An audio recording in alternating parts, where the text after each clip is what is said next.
Hello, everyone, and welcome to day 3 of Gauntlet Community Open Gaming Weekend. My name is Mike, and I will be the GM for Trophy Dark, the Flocculent Cathedral. A little bit about me. I've been doing tabletop role-playing gaming for pretty much my entire adult life, and I started when I was a kid, so my entire adult life and more than that. I cut my teeth with Dungeons & Dragons basic set back in the early 80s.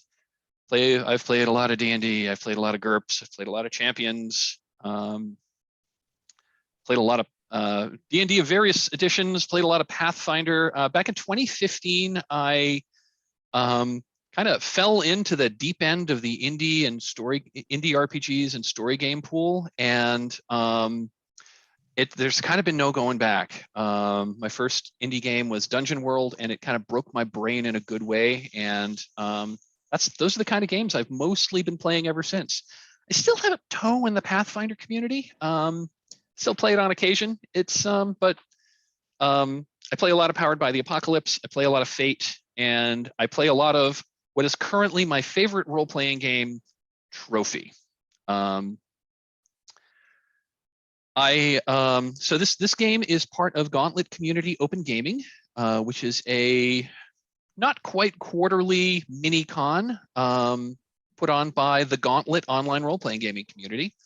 We have a regular calendar where we run about 100 or so games a month. The games are free and open to anyone who wishes to sign up. If you want more information about the Gauntlet and the kind of stuff we do, you can check it out at gauntlet-rpg.com. In addition to our gaming calendar, we've got a gaming blog. We're a podcast network, and we also publish a mostly monthly gaming magazine called Codex.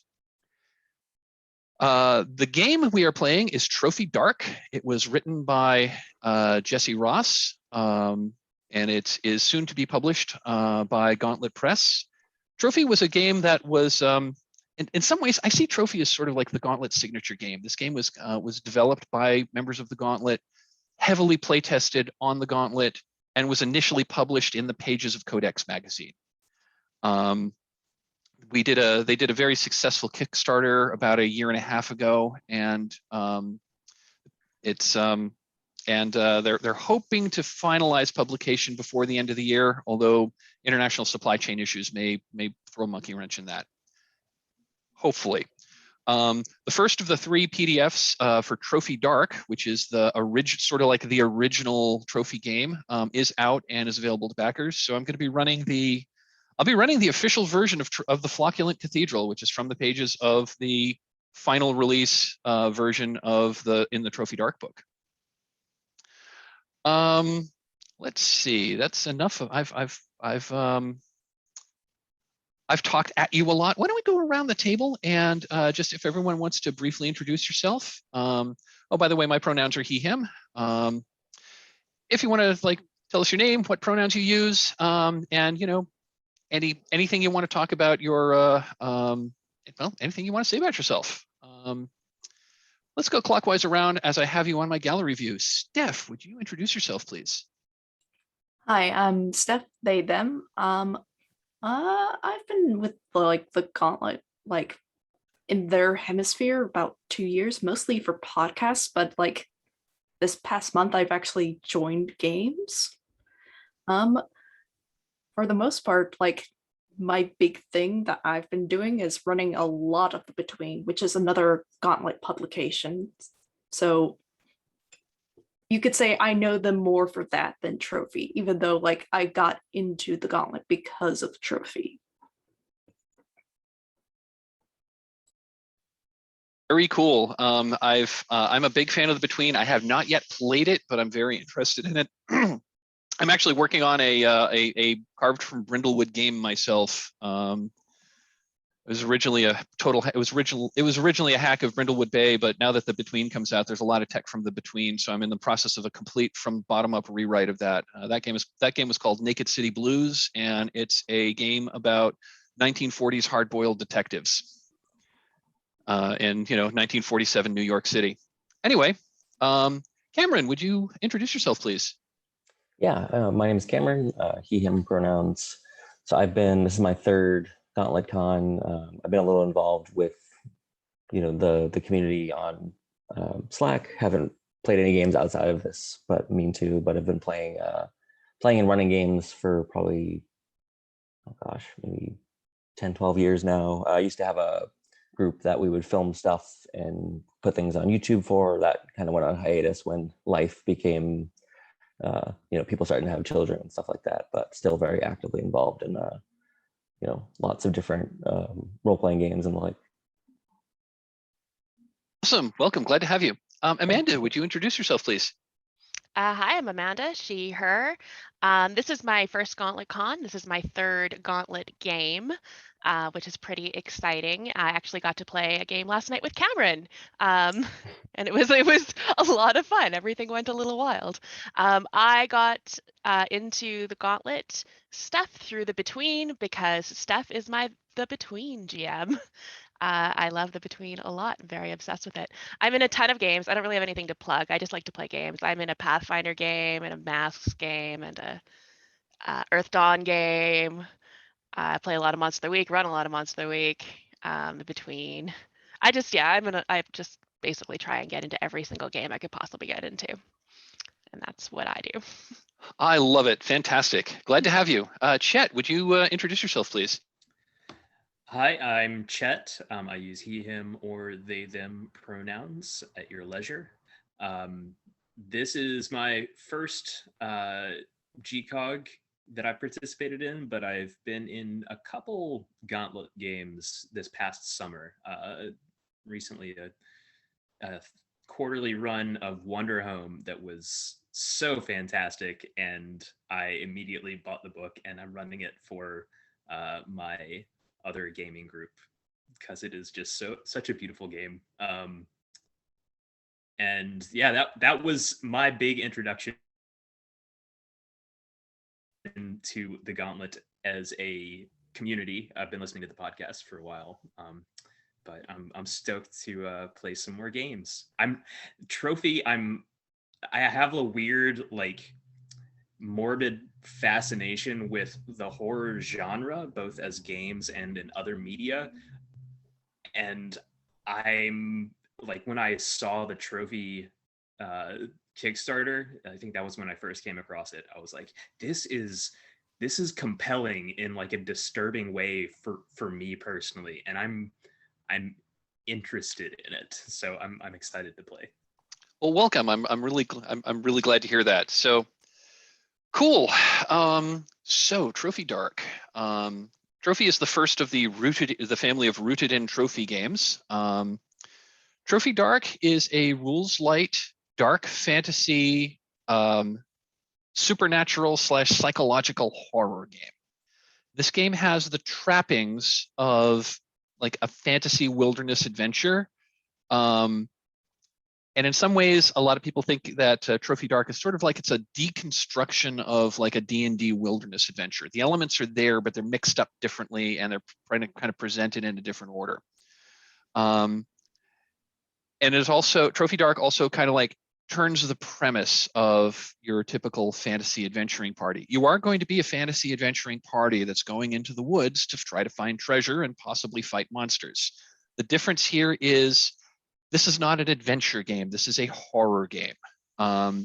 In this game, you are not heroes. You will be desperate treasure hunters who are trying to, claim treasures that you do not deserve from a place where you are not wanted. In that sense, an adventure in Trophy is called an incursion because you are going into places where you should not be. Anyway, we'll get into a little more about the structure of the game, but let's start this out by talking about the safety practices we're going to be using. So there's a link to our character keeper. It's a Google Doc that I popped into the chat window. If everyone could go there, and once you're there, if you could click over to the Safety and Resources tab, we're going to talk about what safety practices we're going to be using with this game. The first one we're going to be using, so I take a layered approach.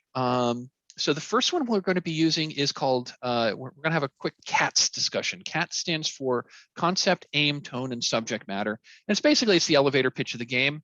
I like to start with this just to make sure that we're all on the same page about what kind of game this is, because I don't want to give someone an unpleasant surprise if they were thinking this was going to be like, a rollicking adventure in the woods when this is actually going to be a horror game. So the concept of trophy is, as I said earlier, the player characters are desperate treasure hunters seeking treasure they don't deserve in an enchanted forest that does not want them there. Your characters are not heroes. In fact, once we go through character creation, you'll see that almost all of your character options are, kind of like dark past, shady stuff. You're generally not going to be playing good people. I mean, you can play it any way you want, but that's kind of the thing. You're going to be desperate treasure hunters that are going in, and this is a horror game. You're going to quickly find yourselves over your head and facing forces you are not prepared to deal with. This is a play to lose game. So going in, we should know that your characters are likely not going to survive this experience. Those that do will be forever changed and not for the better. And the fun of playing a game like this is to basically embrace the darkness and drive your character like you stole it, and enjoy telling an interesting and compelling story about this character's downfall. Because this is not the beginning of these characters. This is not the story of these characters' beginning. This is the story of their end. That's the concept of Trophy Dark. The aim is to tell an interesting, compelling, dark story of hubris gone awry.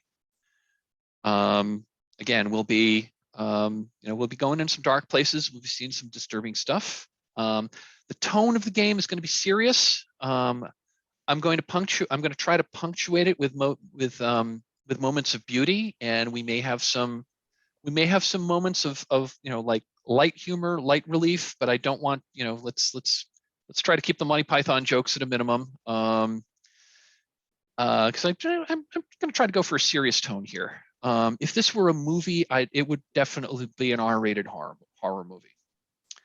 And the subject matter. So the Flocculent Cathedral takes place in a dismal, festering swamp. So there's going to be muck. There's going to be quicksand. There's going to be creepy crawlies. There's going to be insects. There's going to be fungus. There's going to be a lot of gross stuff. So that's kind of baked in. I can possibly tone down some of the insects, but you're going to be in a swamp.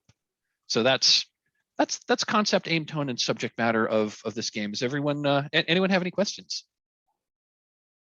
Okay, now let's talk about safety practices.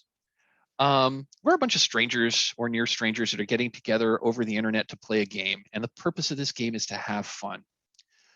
All of us have different sets of life experiences.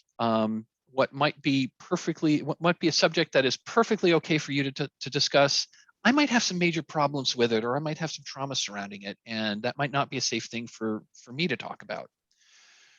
We're going to be using a layered set of safety practices to not eliminate, because playing role-playing games is an inherently unsafe activity, but with using safety practices, we can hopefully mitigate some of those. Put some flags on the landmines so we don't step on them. And if we do get into a perilous place, we've got some practices that we can use to pull us back, reset the game, and move on. We're going to take I take a layered approach. The first practice we use is about our own personal physical comfort, and that is called open door. An open door policy means that anyone can come and go from this game as they please. That could be simple as you need to step out to get a drink of water, take a bio break, or something happened, you needed to step away and decompress a little bit. Absolutely fine. If you need to step away, please step away. If you're going to come back, come back when you're ready. Likewise, anyone can call a formal break at any time. I'm going to schedule breaks at the top of every hour. But if anyone needs another break and doesn't want to miss anything, anyone can call like a 2 or 5 minute break at any time. Finally, if we get into play and you decide that this game is just not for you, that's absolutely fine. Life is too short to play a game you're not digging.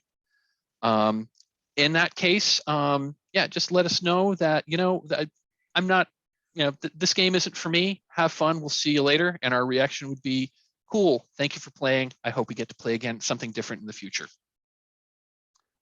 That's Open Door. Anyone can come and go as they please. Any questions on Open Door? The next tool we're going to be using is called Lines and Veils. Lines and Veils is a proactive safety practice where we can call out subject matters of things that we either don't want to deal with or we want to deal with under like very specific parameters. So a line is a subject matter that we will not have in the game at all.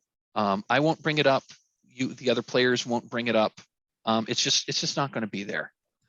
A veil is a subject matter that we're going to treat very much with kid gloves. If a subject is veiled, we can acknowledge that this sort of thing happens in the world. We may find signs that it has happened in the past. We may find someone who tells you that this happened somewhere, but it is not going to happen on camera. It is not going to happen. It is not going to happen to a player character. So when we approach a veiled subject, again, we're not going to dwell on it. We're going to kind of go past it quickly, do a quick acknowledge that it's there, or we're just going to cut away and fade to black. Finally, there's a third category called Ask First. This indicates a subject matter that you might be okay with in some circumstances and might not be in others. In which case, let's if we want to bring that subject up, let's step out of character and have a quick discussion about like whether or not we can use the subject. So that's Lines and Veils. I have a list of common subjects that many people wish to line or veil. I'm going to pause the recording now and give everyone an opportunity to check things off that they want to. And yeah, I'm pausing the recording now. Okay, we've set our lines and veils. I have put them on a stick note so that it floats on the top of my screen, so I will always be looking at it. The third and final safety tool that we want to talk about is a reactive tool called the X card. The X card is a tool to use whenever anything happens in the game that you are not comfortable with. That can be things that happen in the game itself. That could be something that is about our like interplayer reactions. So it doesn't have to be specifically in the game.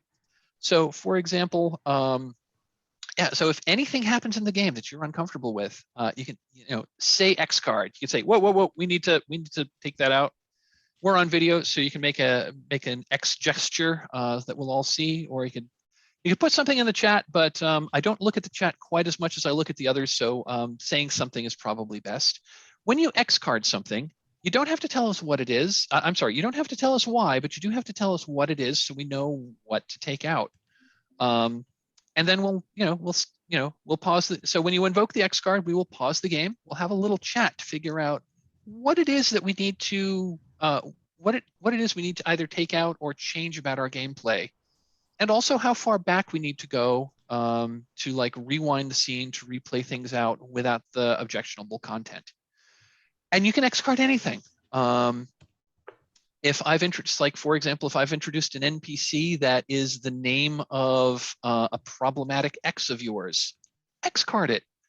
This person doesn't exist. They don't really have a name. We'll just call them a different name and move on.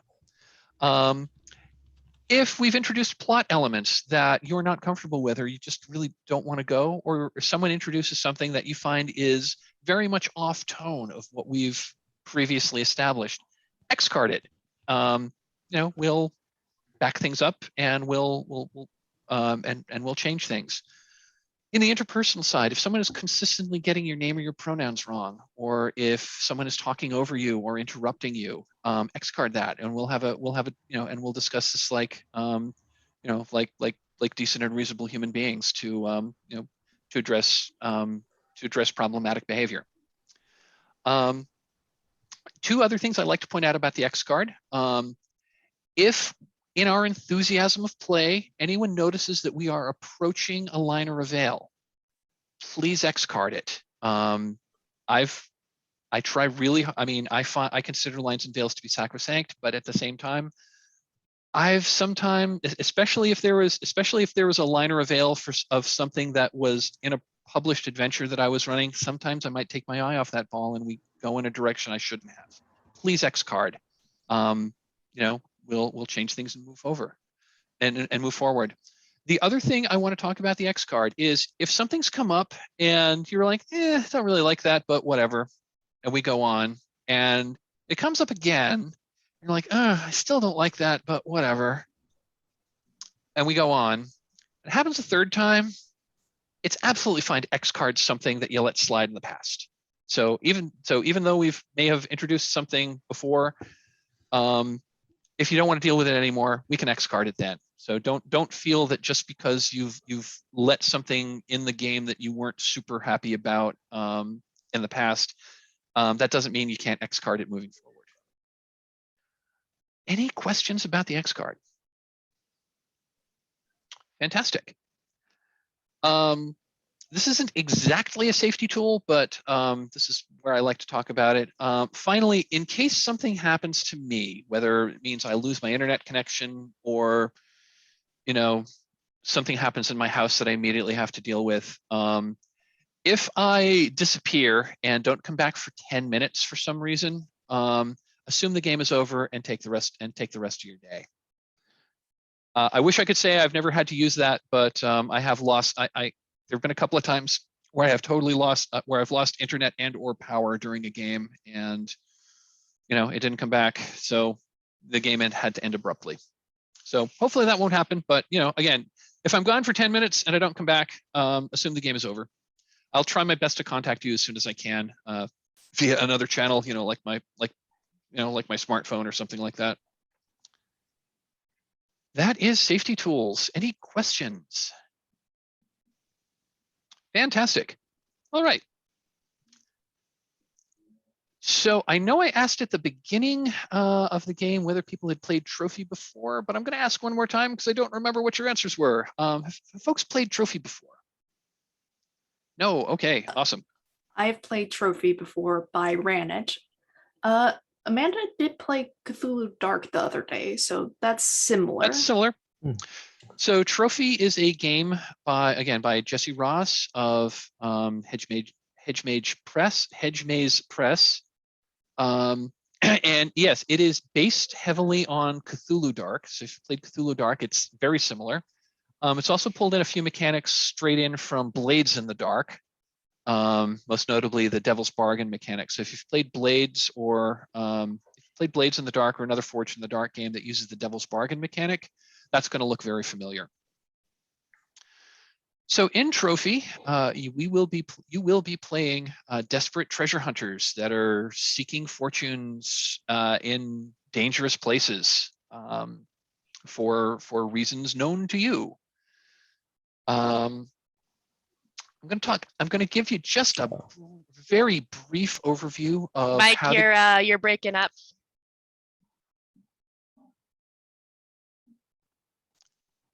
I just got your internet. Can you hear me now?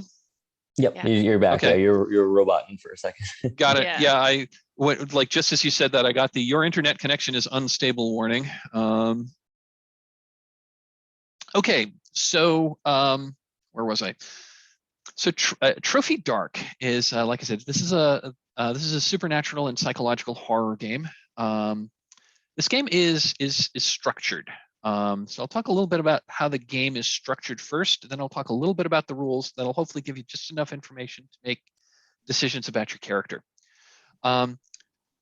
An incursion is structured in what are called rings. There are 5 rings, and as you progress through the rings, the pressure and intensity increases. So basically, in ring 1, and every ring has a set of terrors and temptations. So the terrors are the things which are trying to drive you away. The temptations are the things that are trying to draw you in deeper. So ring 1, the terrors are dangerous, but the purpose of ring 1 is to make the characters feel confident. The terrors are certainly dangerous, but they're not anything. There's nothing that you just can't overcome without too much difficulty. And the temptations tend to be ephemeral, more information about like what's cool, the cool stuff that lies deeper. Ring 2, the terrors are environmental, which seek to separate you and to confuse you and turn you about. And the temptations are generally like signs and symbols, like tangible signs and symbols that good stuff is ahead. Ring 3 is a bit of a respite. Ring 3 is that's really like that's where Ring 3 is where you can have more like intercharacter interactions. It's it usually tends to be enclosed. The terrors are interpersonal. That's where you start like looking at each other with suspicion, and the temptations tend to be like with the other characters. In Ring 4, the terrors are monstrous, and the temptations are tangible. And finally, in Ring 5, the terrors are psychological, and the temptations are like it's right there, but they have it. So this is a game where, like, as we go on, there will likely be some. I won't go quite so far as to say we'll have PvP, but we will have characters acting against each other's interests, and that's part of the game. Resolution mechanic of this game, and I'm just going to talk about this a little bit because this will affect your choices when you make your characters. The beating heart of the game is a mechanic called a risk roll. And with a risk roll, you're going to assemble a small pool of 6-sided dice of 2 different colors. When it's time to do the resolution, you roll all the dice together, and you're looking at the highest single die. And so the way that works is when you are attempting a risky task, tell us what you hope will accomplish, and then the GM and the other players will tell you what could possibly go wrong. So that's basically, so it's like built right into the roll. We're setting the stakes. If you want to press, you can choose to back down. If you choose to press on, we gather dice. We use light and dark dice. Take 1 light die if you have a skill that is appropriate. Take another light die if you're willing to accept a devil's bargain. Again, pulled straight out of Blades in the Dark. And then we'll have devil's bargains offers, and if you like it and you accept it, you get a second light die. And then you take a dark die if you are willing to, if either what you're doing is inherently very, very dangerous, or you are willing to risk your mind, body, and soul on this. You then roll the dice. If the highest die rolled is a 6, you get what you want. If the highest die rolled is a 4 or 5, that's a mixed success, kind of like in Powered by the Apocalypse. And the way it's phrased is you succeed, but there's a complication. The GM describes the complication, and then you describe how you overcome that. The GM can offer you the complication before you decide whether or not you're going to accept the outcome or not. And if your highest die rolled is a 1, 2, or a 3, it doesn't work and things get worse. Again, it's not necessarily a miss. It's not necessarily a failure. But that's like the 6- move in a Powered by the Apocalypse game. If you are unhappy with your result and the highest die rolled was not a dark die, you can gather all your dice and re-roll. Finally, if you haven't, you can add a dark die and then re-roll all of the dice. If the highest die rolled is a dark die, we will then compare that to your ruin score, which is more or less like your hit points. If the dark die rolled is higher than your current ruin, your ruin increases by 1.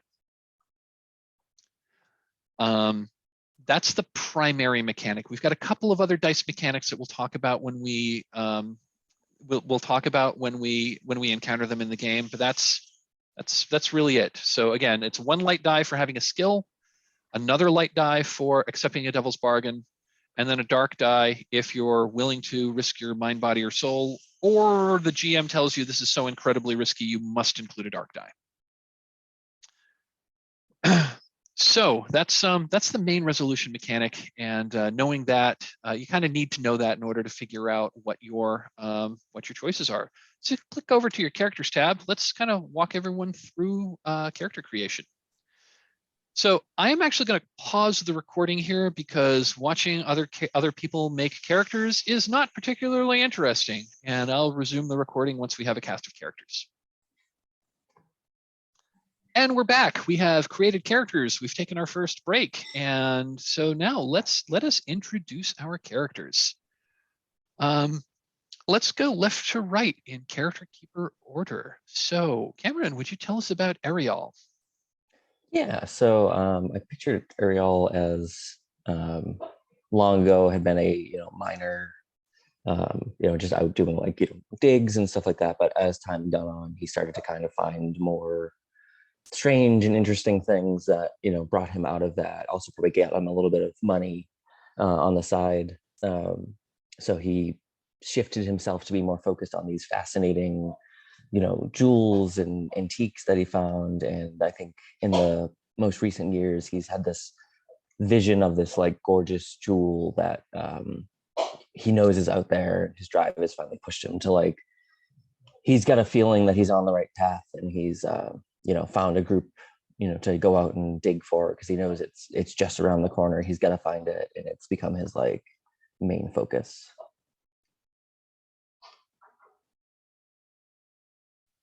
Awesome. And what rituals have you taken? So I did stuff kind of similar, which I thought would be make sense. of beacon, so nearby hidden creatures or objects shine with a fiery glow, and then guide, so conjure a thread to follow. Nice. Very nice. Cool. Steph, would you tell us about Ifori? Yeah, they are a bit of a weird person because, like, technically speaking, they could have had a somewhat normal life. After all, there's always going to be more bodies to be buried. However,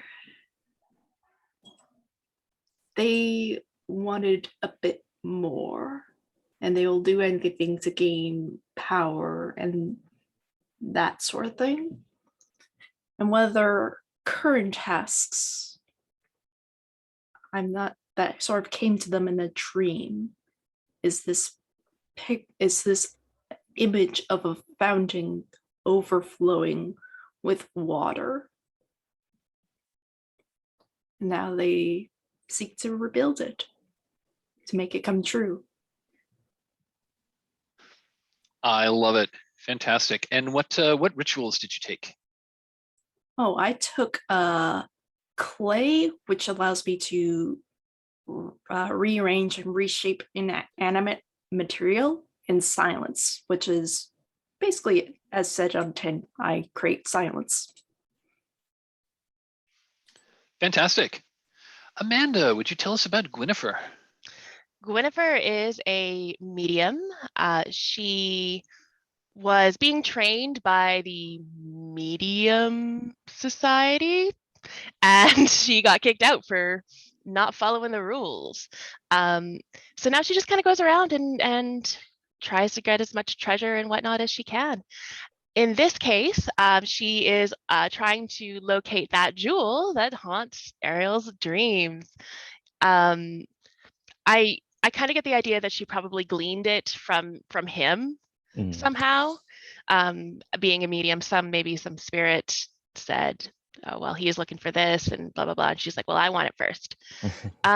So she joined this expedition in hopes to find that before he does.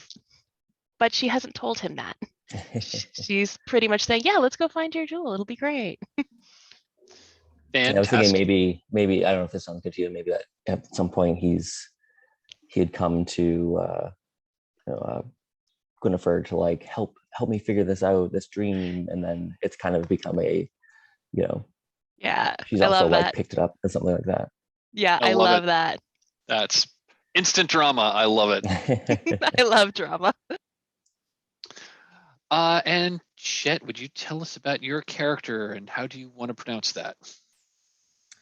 Bazo, I think, is the way that he says it. Bazo is a merchant traveling through the lands, trading his wares.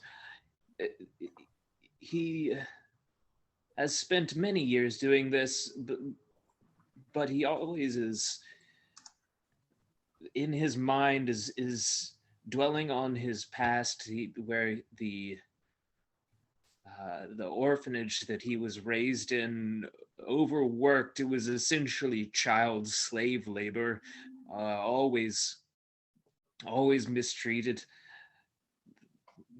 by the priests working there, and it's his lifelong ambition to pull together enough money so that he can buy this orphanage and turn it into, well, something else entirely. Just remove it from the stain in his past. And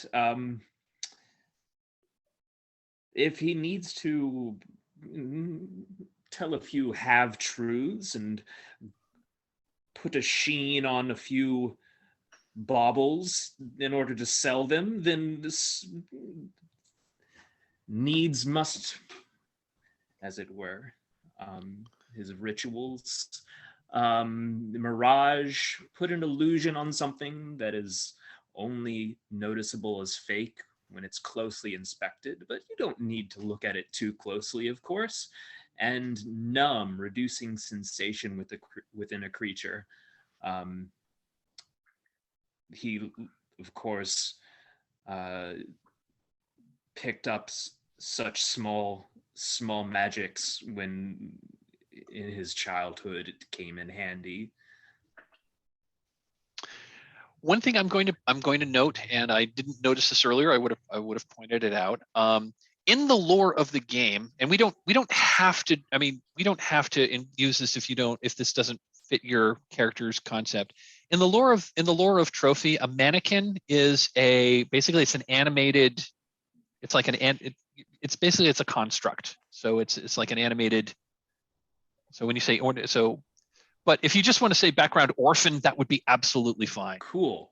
That's even more interesting. Yeah, let's rock it. He's an animated construct. I'm going to change his pronouns to they, them. So Bazo, they are an orphaned mannequin. Still, that they were in a. It was a essentially a warehouse of mannequins. Let's say that. I love it.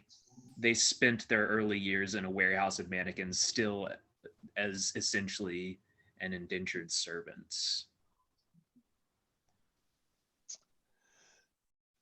Okay, fantastic. We have our cast of characters.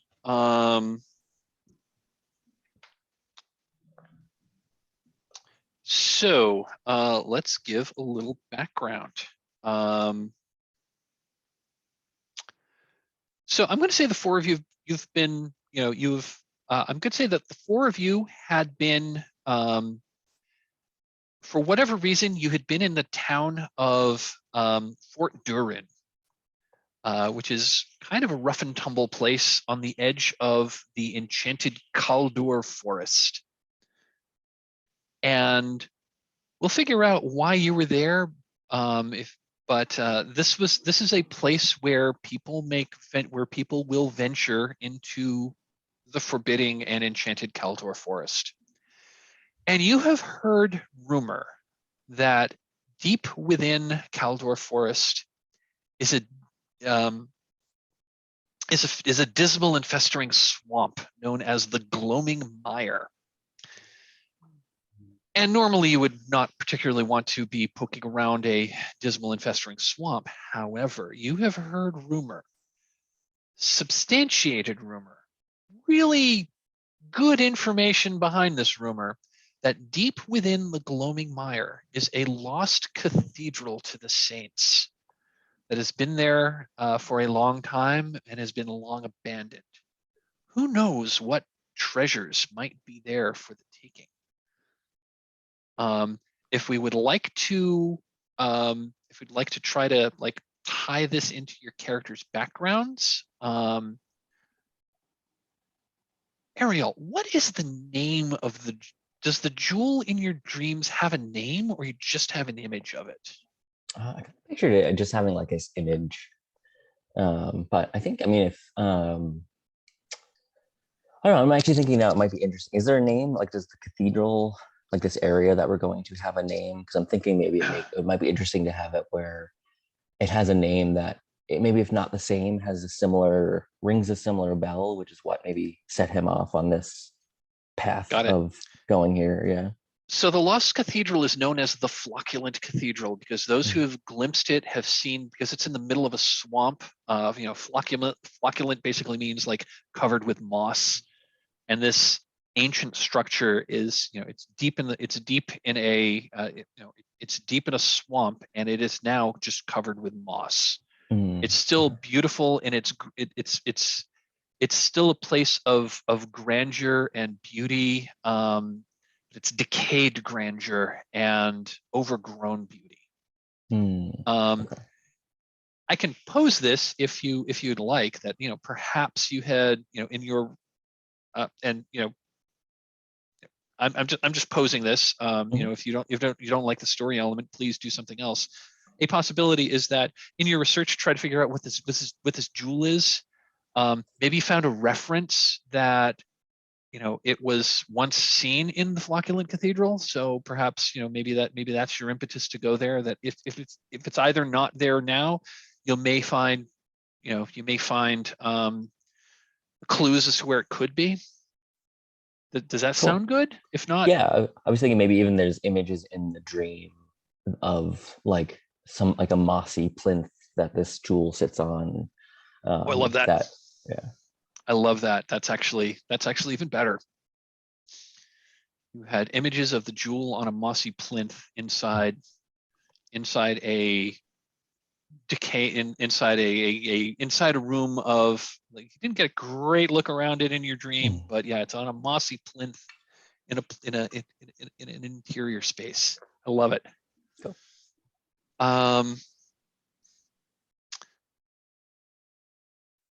Ifori, why do you think what do you think is the connection between Hisham's Fountain and the Flocculent Cathedral? Well, the view text about Hisham is that they were a saint at some point, a very, very old saint. And as far as I'm aware, this cathedral is one of the first quote unquote instances of the current religion of, like, I believe like the continent is also known as Kaldor. I the GM kind of forget that, but it's like, yeah, like there was an ancient kingdom called the Kingdom of the there was an ancient kingdom called Old Kaldor, which was which was centered here, and it fell long ago, and this enchanted forest has grown up through this area, and yes. it's you know, it's Caldor Forest has a, shall we say, a bad reputation. Yeah, I would say that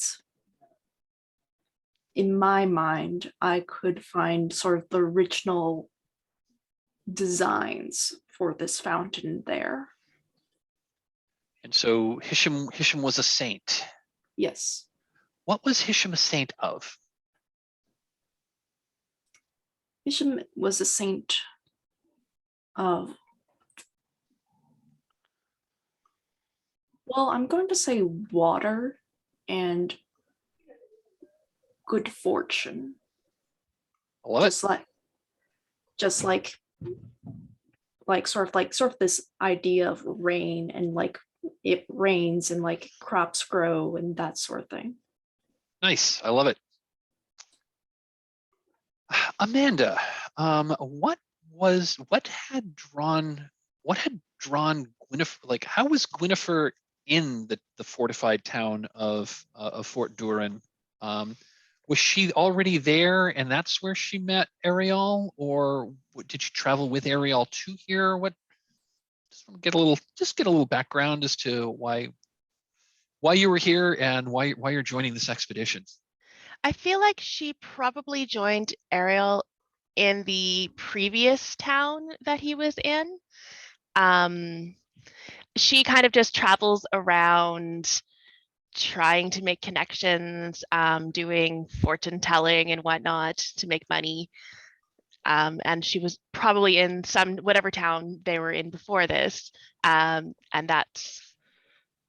he would have gone to her to seek out some information about this jewel that haunts his dreams, and she would have done her little medium stuff and been like, yeah, this is where it probably is, let's go, I'll help you, it'll be fine.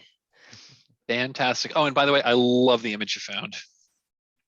I use that one as often as I can because it's so pretty.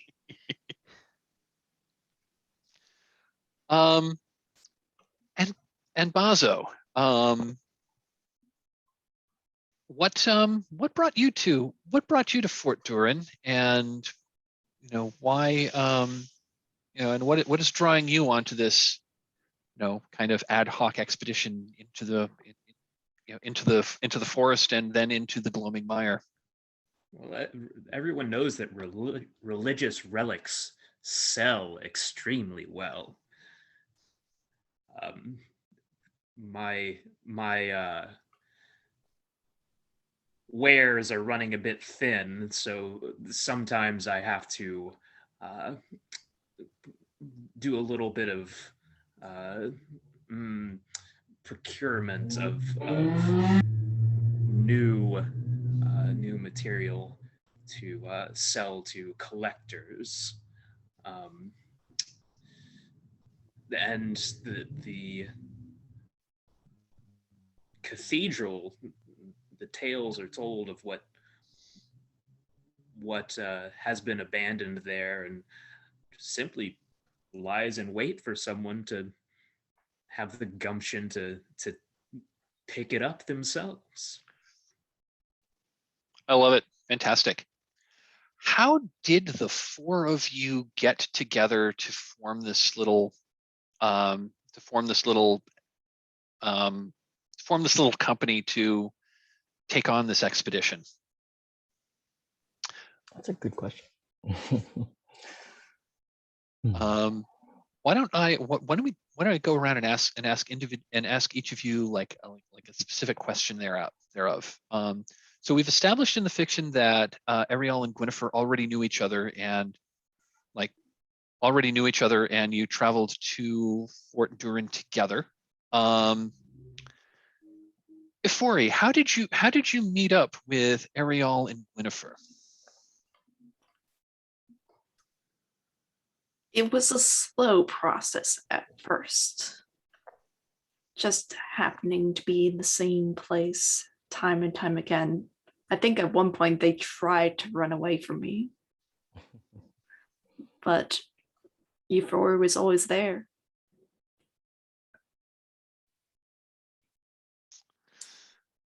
And and Bazo, how did you join this band? And I'll also ask you, you know, and how did you figure out that? How did you figure out that all four of you had a similar goal in terms of where you wanted to go? What's the name of the town we're in now? You're in a town called Fort Duhrin. Fort Duhrin.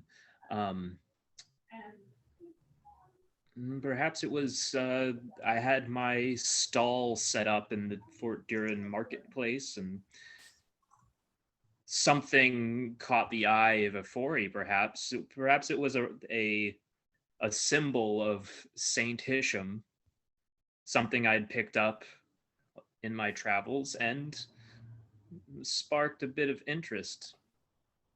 Now whether it was a honest and true relic of Saint Hisham, who's to say? I put a little bit of sheen on top of my items for sale. There's nothing wrong with that, of course, because it is the in the eye of the beholder what the value of an item is. Sparked a conversation perhaps about other religious relics in the area of greater value. Regardless whether or not you found out if it was fake or not at a later point, I think they would still have this item. I love it. Okay, so I'm just going to say it. I'm just going to like I'm just going to narrate a quick little montage of the four of you. You know, I'm going to say like, you know, the four of you are, you know, perhaps in kind of a dingy tavern, like comparing notes. One of you has acquired a map of the forest, which shows, you know, the various hunting paths and like long abandoned roads that transect this place, including a road that leads to the Gloaming Mire. And it's just kind of like a big area, and you don't know where in the Gloaming Mire the cathedral is going to be, but you know, you got to start somewhere, right? So we've got a you know, we've got a quick montage of we've got a quick scene of the four of you, like, you know, acquiring like materials to mount this expedition. We see the four of you like walking out of the city toward the forest, in the forest, and looking at time. Okay, there's an exercise I like to do that kind of like establishes. There's an exercise I like to do that establishes some interpersonal stuff on the journey there. We don't quite have. We're starting to. We're running a little later than I was anticipating, so I think I'm going to skip that, and I think we're just going to go straight to the incursion proper. It's taken you 2 days. You know, you've journeyed for 2 days through the forest, and it has been getting more and more forbidding. You're following the map through the road to this not particularly well-traveled path that leads to the edge of the Gloaming Mire. And as you proceed, you notice that the ground on either side of the path is getting like wetter and marshier. And that the trees have turned from you know, like a mix of broadleaf trees and pine trees, and now they're mostly and you see now that they've got like multiple roots that are coming up out of the ground. It's now some kind of mangrove trees that seems to be the majority of the forest. And as you go deep, as you proceed, the forest seems to transition from being a forest proper to being a swamp. So there's like standing water around. You are on a path that's kind of raised up, you know, a few inches above the mire.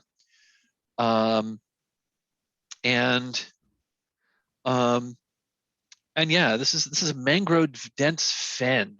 And again, you are in the area that the stories you've read indicate that this is, you know, this is the direction you need to go to find the famed and fabled Flocculent Cathedral. And as you approach, as you continue down this path, you smell the smoke of a campfire ahead. And you hear the sounds of a small encampment ahead. What do you do? Oh, by the way, we are in ring 1 of the incursion. Yeah, I was gonna say, I imagine, at least if we hear AR, it's like, oh, I guess we're not the first person people here, unfortunately. What do we think? Surprise me. I mean, do we go say hello? We should If probably this is determine if these are friend or foe. Oh, right. Yes. If this is the road to the Flocculent Cathedral, then surely they are also seeking that destination as well. I imagine we will be in some amount of competition. Well, what if it's just that they are there to watch who comes in and who tries to come out? Interesting. I didn't think of that. After all, the forest is very, very dangerous, and those who barely survive, well, those are easy pickings. So are you going to?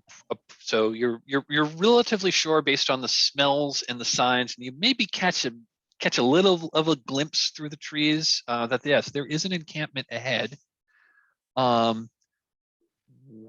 What is your approach? Do you wish to avoid them? Do you wish to spy on them? Do you wish to approach them? I know Ifshor else wants entirely? to spy on them. Sounds good to me. I think Ariel's all for that. Was kind of willing to just jump in there, but as soon as Ifori mentioned that concern, immediately was like, well, or maybe not. Okay, Always so good to scope out the competition. So are you going to spy on them as a group, or is one of you going to scout ahead and report back? How do you want to approach this? I don't think Gwynnifer would trust one person to go ahead. I think it's got to be 2 people at least that they can keep each other accountable, so one person doesn't run off to go find the cathedral on their own and get all of the glory. Gwynnifer doesn't trust anyone. Trust no one. Stay alert. Trust no one. Keep your laser handy. Oh wait, wrong game.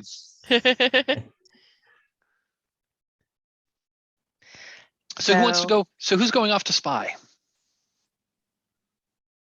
I think if Fiore was going to go off and spy because it was their idea. So they're going to trudge into like the mire a bit. So they're off the road. Like I imagine like there's like slightly like taller grasses among the mangroves. So like you can like hide down low. If Fiore doesn't mind getting a little bit wet. Fair enough. So you're trying to remain hidden. Mm-hmm. Okay. Gwynnifer's just gonna keep a little bit behind Ifori, but keep an eye on them so that so she knows that they don't run away. Got it. Or something like that. So I think Euphoria is taking the lead here. So I think let's have our first roll of the game. So this is going to be a risk roll. So if you want to hop over to our Discord channel, Game Room T for Trophy, we'll have our first risk roll. So Ifori, you are attempting to approach this encampment without being seen, so you could observe unnoticed. What are you? So let's take a look at the risk roll. That's all of the rules of the game, by the way, are on the reference tab of the of our character keeper. So I think you are doing something risky here. So what are you? What do you hope will happen here? So tell us what you wish to do and how you're doing it and what you hope will happen. I hope I can learn the intentions of this encampment, whether or not they are also after the Flocculent Cathedral, or are they just basically bandits or something? Okay, so you're hoping to glean information, and I assume you're also hoping to remain unseen. Yeah. Okay, so what could go wrong here? I'm going to actually pose this. I'm going to start by posing this to you, and then if anyone else at the table has an idea of what could go wrong here, this is the whole table setting stakes. And as I'm going to interrupt myself here briefly just to talk a little bit about Trophy Dark in general. This is a game where we're going to be hopping in and out of describing things first person from your character's perspectives. We'll also hop back out into the fiction, or also called the metagame, where we're going to be discussing things as players to help figure out like what direction we think the story should go. When we're in game, I'm going to be addressing your characters. When we're in the meta, I'm going to be addressing you by your player's name, by your actual name. So just want to put some bounds around that. So what is Euphoria afraid is going to happen? And to the rest of the table, what are some interesting stakes that might be that we might put around this role? From Euphoриa's perspective, there is a lot of mangrove roots, and if they do not be careful, be basically coordinated to like move around them, they will trip and fall into the muck, and that could attract the attention of something awful. That sounds like really good stakes to me. That creeping around through the potentially up to knee-high water. You trip over the mango roots, you fall, you perhaps yelp, make a big splash, and that's going to attract the attention of these bandits or whatever they are, potentially bandits who may not take kindly to someone trying to sneak up on them. That sounds like a good stake to me. Does anyone have other ideas? I was thinking Okay. to suggest something similar, so I think that sounds perfect. Yeah. Okay, so let's put together our dice pool. Take a light die if you have a skill related to your background or occupation that would apply to this action. I did mention that coordination is necessary for this skills, and I do have that. I will. Yeah, that sounds good to me. So take a light die for coordination. The second thing is Devil's Bargains, and we haven't talked about Devil's Bargains, so let's do that now. So Devil's Bargain is a new fictional element that we're going to enter into that we could potentially enter into the scene that's now part of the game. That's going to happen regardless of success, regardless of the result of this roll. Generally, you pose this as no matter what, ... and then something's going to happen. The GM can pose Devil's Bargains, other players can pose Devil's Bargains, and then it is up to the player and also anyone else for whom this Devil's Bargain might interact to accept or reject this. You can also make a counteroffer. If you like the gist but you don't like the details, you can make a counteroffer like, well, this but this. So I'm going to put a Devil's Bargain out there of and one other thing about the Devil's Bargain is it can't, whether or not it happens cannot hinge on the success or failure of the roll. So a mundane example I like to use for a Devil's Bargain. Say you need to jump across a chasm. And that's a risk roll. Say you've got athletics, great, you got your first die. Devil's Bargains. A good Devil's Bargain would be something along the lines of, no matter what, I drop my sword and it falls into the chasm. Because regardless of success or failure, your sword's going to be at the bottom of the cavern, bottom of the chasm. A Devil's Bargain that wouldn't work would be that I'm hanging by my hands from the edge of the opposite cliff. That wouldn't be a good Devil's Bargain because that puts parameters around the success or failure of that roll. So, you know, like other examples of devil's bargains would be, you know, like encountering enemies or other dangers or, you know, other stuff. So I'm gonna make an offer, and that is no matter what, you suddenly notice that there is a poisonous viper near you, from near your observation. That there's a poisonous viper near you, like very close to you in your hiding place. If anyone else has one that they'd like to offer. I'd suggest, no matter what, you will discover that you have lost something of value in the mire. Mm.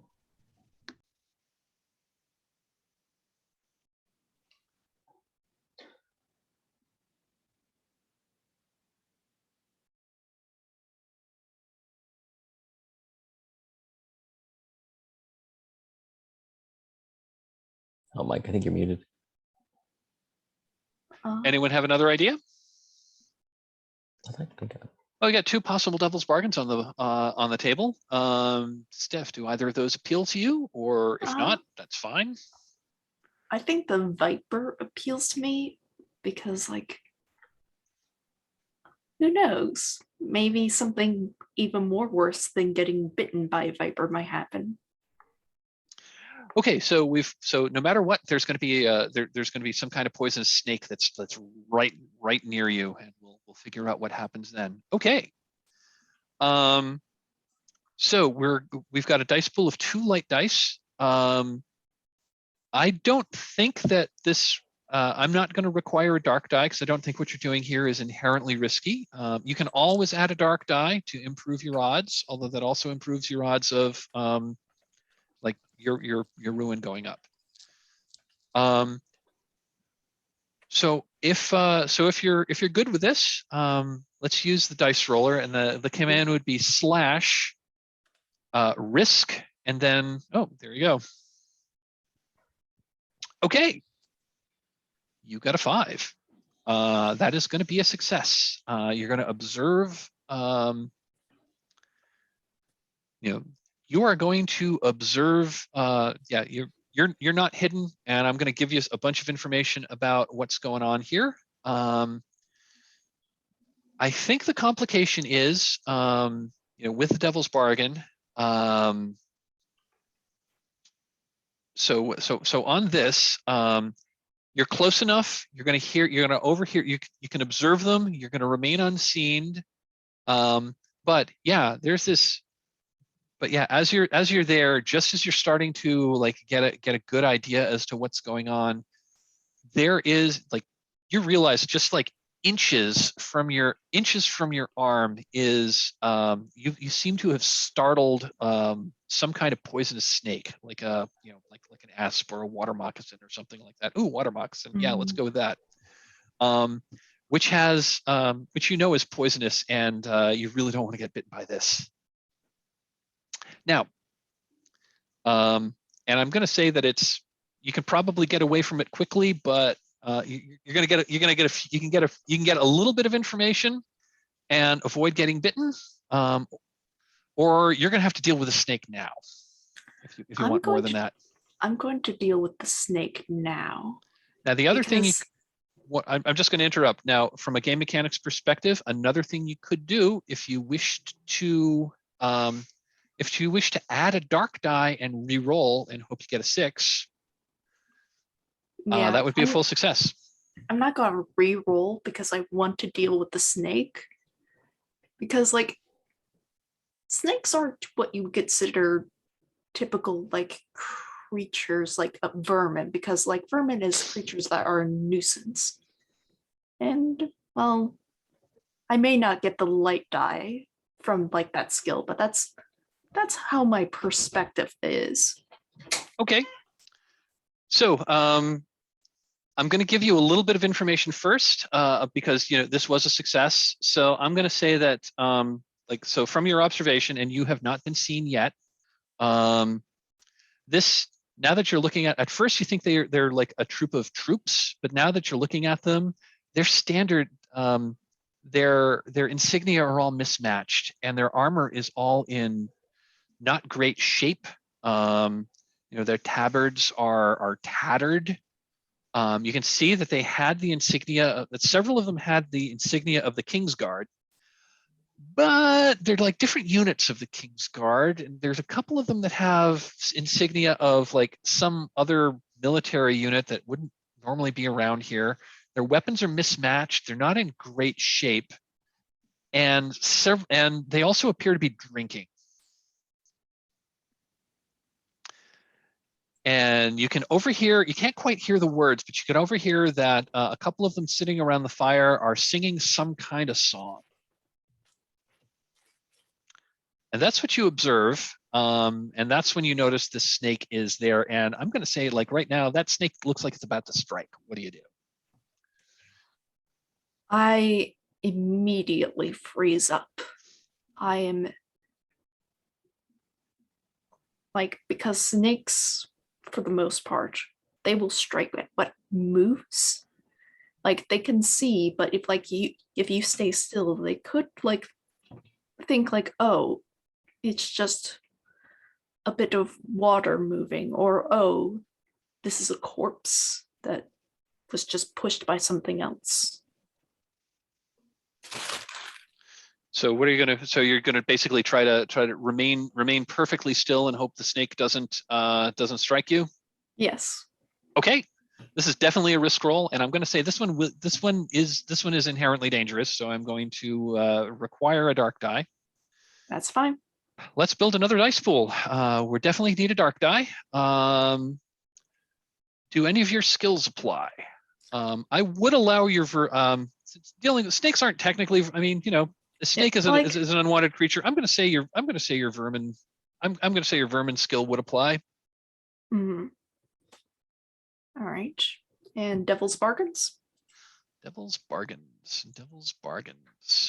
I'm going to say one.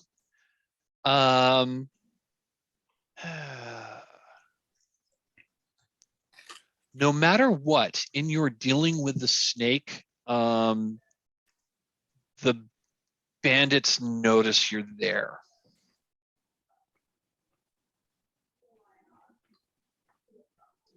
And anyone else has an idea to float a devil's bargain? That was my offer. I can't think of any at the moment. Oh man, I wish I was not the one rolling, because like I have a few Devil's Bargains for this. Can you offer yourself a devil's bargain? No. According to the rules, no. But I'd be willing to hear one. What were you Steph thinking? always has the best chaotic ideas.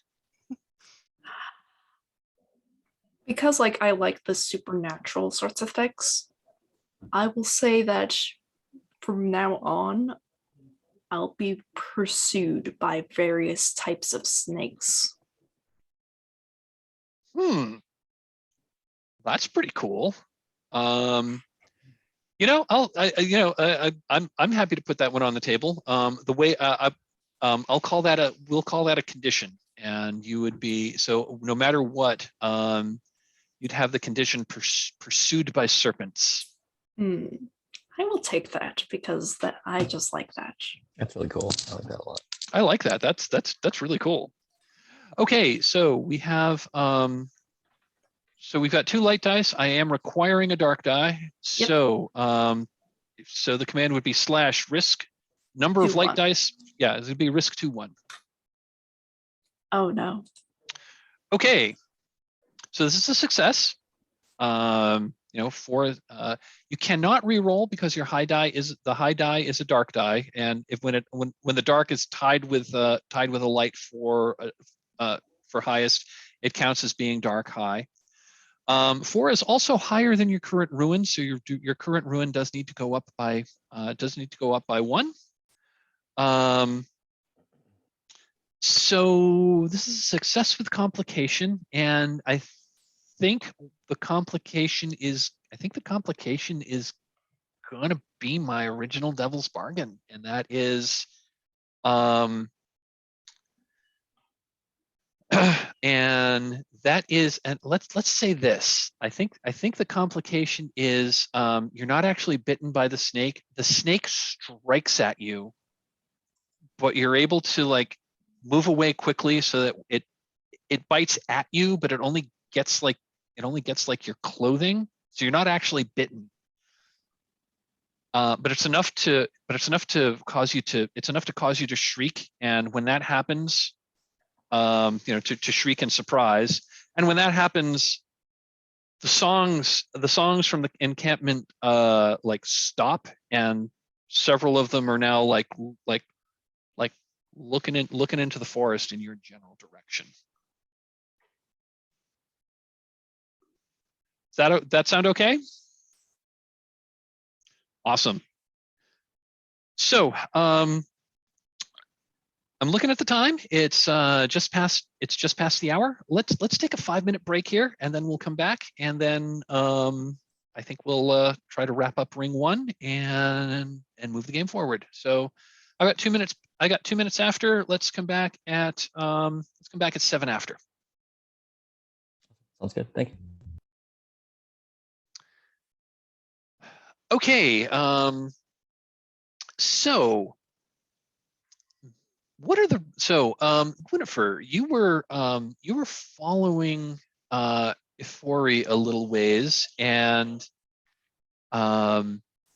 you can kind of see what I described as well. You can't quite hear them because you're I don't know, 10 or so yards back. But you can definitely see Ifori, and it looks like at some point it looks like they were like looking through the looking through the grass, and seemed to have a decent vantage point, when suddenly Ifori like yelped and like jumped to the side and made a bit of a splash, and that seems to have caught the attention of that encampment. That again, you couldn't see it quite as well as Ifori could, but it's definitely a group of like scruffy looking scruffy looking people in surplus military regalia that does not look like it's in great shape. What do you do? I have can I see my other colleagues? Can I see Ariel and Baza right now?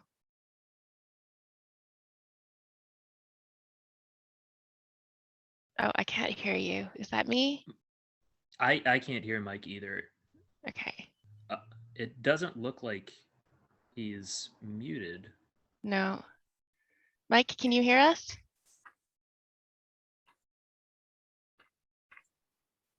Nope.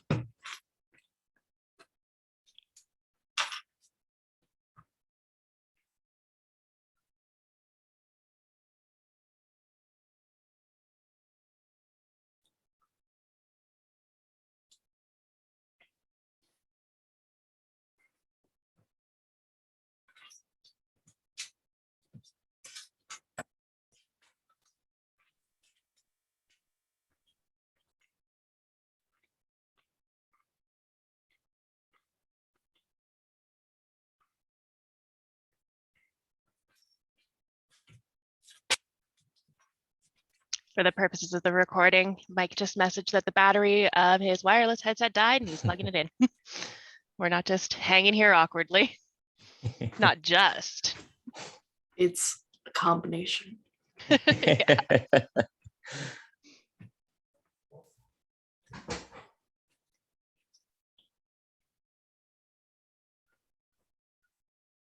Oh, yeah. I got a bagel. Bagel. Bagel. Okay, can you hear me Yes, now? we can. Okay, yeah, the battery of my wireless headset died. Fortunately, if I plug it in with USB, it still works. But I needed to find a cable with the right. End. Mhm. Okay, I think before my audio cut out, I think the question was, could Gwynnifer still see her other companions that were still on the road? And the answer was yes. I'm going to wave at them kind of frantically. And hold on, Because- I can't hear you. Let me see no. what's going on here. I can hear Amanda. So Okay. Can too. I Yeah. can as well. Yeah. I just checked I'm my going to headset pause the battery. just in recording case. while I figure out what's going on with audio. Okay, I think we've got our tech issues, or I should say, I think I've got my tech issues solved, at least for now. Hopefully we can keep going. Let's see. When, like right before my headset cut out, I believe I was saying that Amanda asked if Gwynnifer could see both Ifori and her companions back on the road, and the answer was yes. Mhm. I would like to wave to my colleagues in like a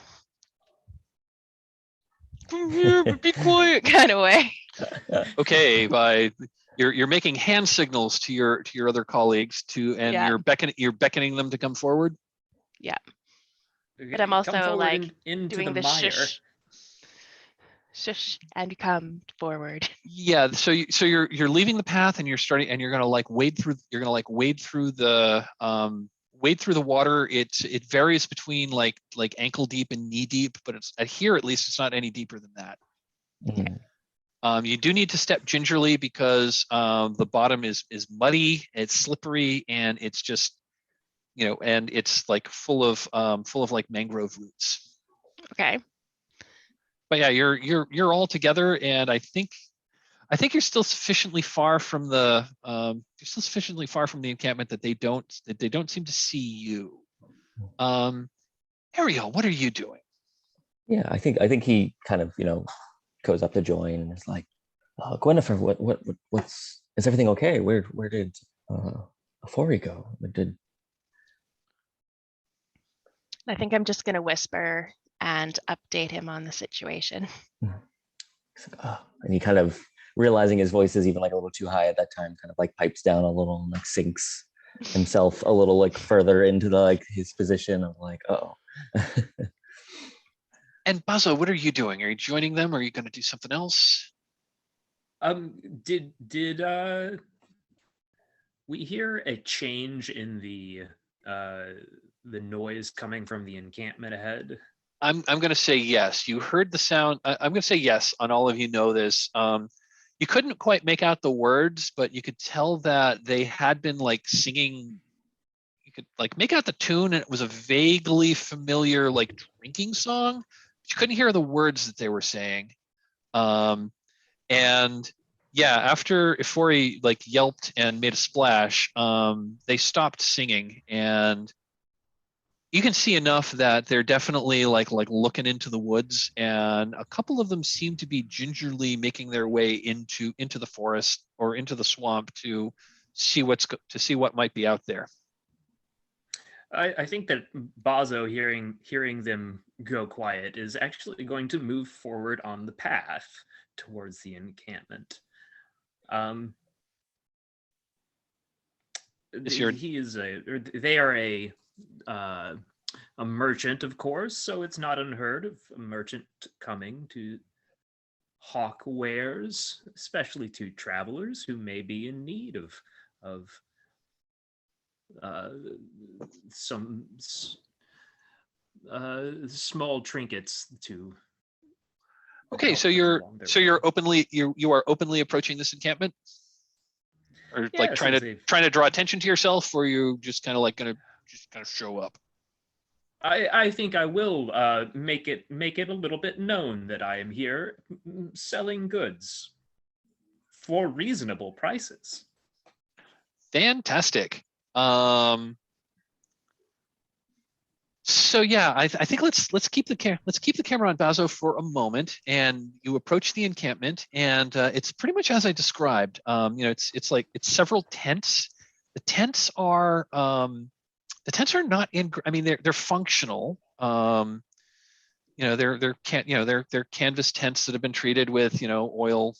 They're like oilcloth canvas tents, so that keeps most of the rain out. But looking at them, they're definitely like mildewy. They're like there's like greenish. There's like greenish, maybe some slimy patches on them here and there.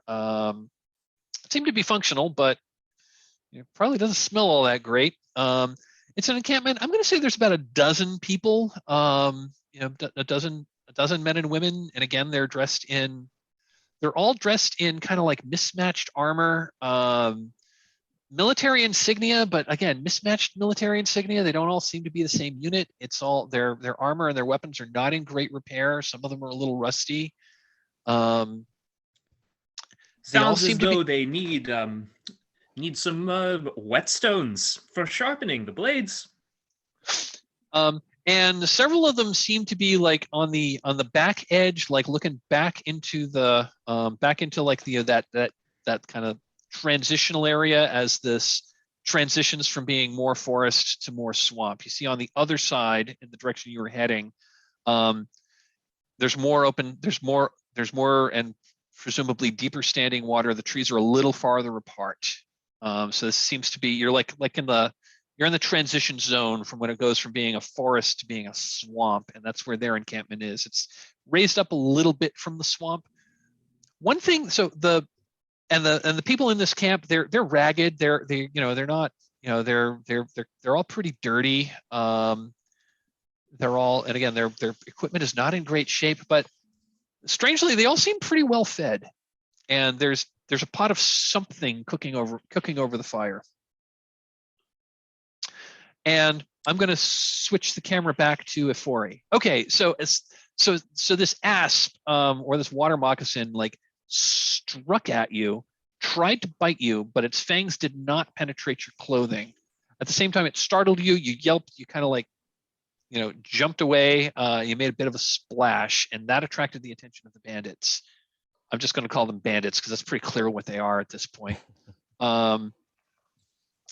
And you've attracted their attention, and I'm going to say there's like three of them that are standing like on the edge of their encampment looking back at you, and two of them are starting to like wade into the they're starting to like tromp through where they are, like maybe ankle deep water.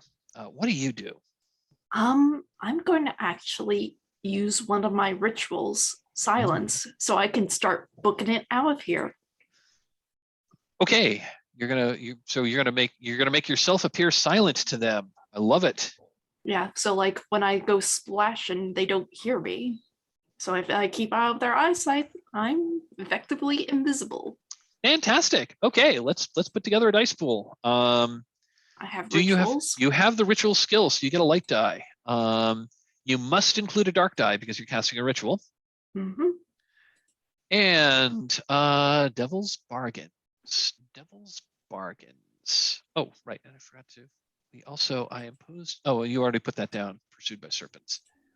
Devil's Bargains. I'm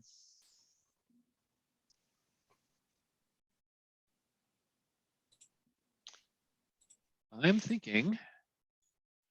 If anyone has a good idea, now would be the time. No matter what.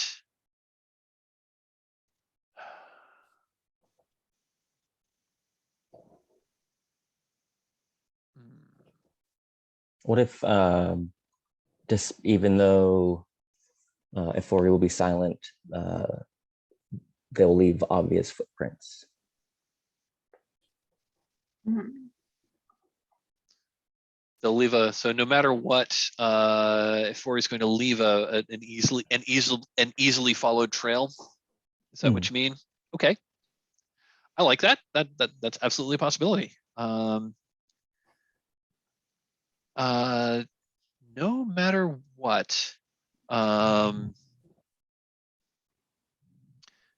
going to impinge on everything I'm thinking.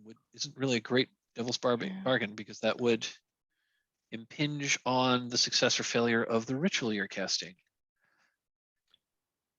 No matter what,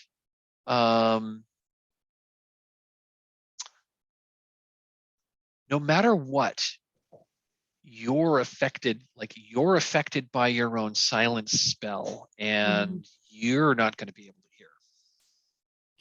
Okay. Interesting.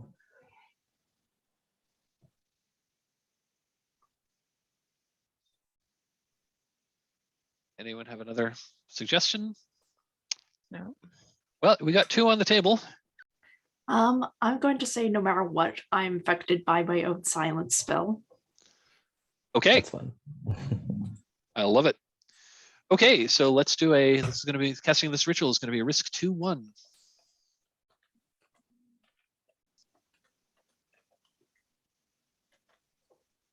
Oh no. Ooh, 5 high. Well, this is a success. I believe your ritual is going, I believe your ruin's going up to 5 already. Wow, we're already, we haven't gotten through ring 1 and someone's already at full count. Nice. Okay, looking at the time, I think I want to try to like move us a little farther. So if it's okay with you, I'm gonna do some hard framing to try to So go ahead and tell us what casting this ritual looks like. And it's this is going to be a total success. You are going to be completely silent, but you are also encapsulated by silence yourself, so you can't hear anything that's going around. So what does this look like? Because I have my occupation as nest, I have little what looks like little baubles on me. But in truth, I open one of the baubles and inside there's this little moth crawling out and it starts to just flutter around me. And that's what casting your ritual looks like. I love it. Mm-hmm. Okay. I think I'm going to throw one other. I think I'm going to throw one other thing, and that is the 2 bandits that you were trying to silence yourself from. They notice that they suddenly can't hear anything, and they're like, Joe, can you hear me? And they're like, basically they're each calling to each other. You can't hear it. The rest of you can. That these two bandits that had started to walk into the forest are suddenly like calling out to each other and as if they can't hear each other. And I'm going to say that you're able to get to the rest of the group. You're able to get to the rest of the group. Gwynnifer and Ariel, you see her do this, and I think you can continue to remain. I think you can continue to remain unseen. It's just that when Ifori gets to there, it's clear she can't hear what you're saying. Ifori is they, them. Thank you. I just realized quick that. Reminder. Yeah.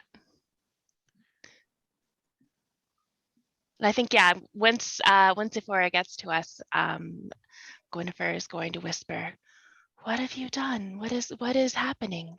Are they bandits? Are they? Should we run or should we attack?" Technically, Ifori cannot respond to that. I was going to say, and Ifori, I mean, Ifori, you can. I'm just keep looking back to them and just keeping an eye on them. And yeah, Ifori, you're like Gwynnifer's like clearly saying something to you, but you can't hear it. In fact, you can't. You realize you don't hear anything around you. You don't hear any of the ambient sounds of the swamp. You don't hear Ariel. Yeah, you don't hear anything right now. I think Ariel is just like looking at Gwynnifer and Ifori, being like, "Are they okay? Like, what's going on? Like, I don't understand what happened." And then also trying to see kind of where Basso wound up to. So it's okay with you. I think I started to say this because I just wanted to get what the ritual looked like. We're going to hard frame this. It's maybe half an hour later. Basso, you've attracted the attention of the remaining bandits, who seem to be perhaps interested in purchasing or at least trading for some of your wares. I'm going to say at this point, if it's okay with the rest of you, you like maybe Basso gave the signal to come on out, and and the rest of your party joins you, and so yeah, you're at this you're in this kind of not very well appointed bandit camp, and the bandits seem to be a bit wary, but they also seem to be weary. They also seem to be willing to trade. For now, at least, Ifori, I'm going to give you the condition deafened.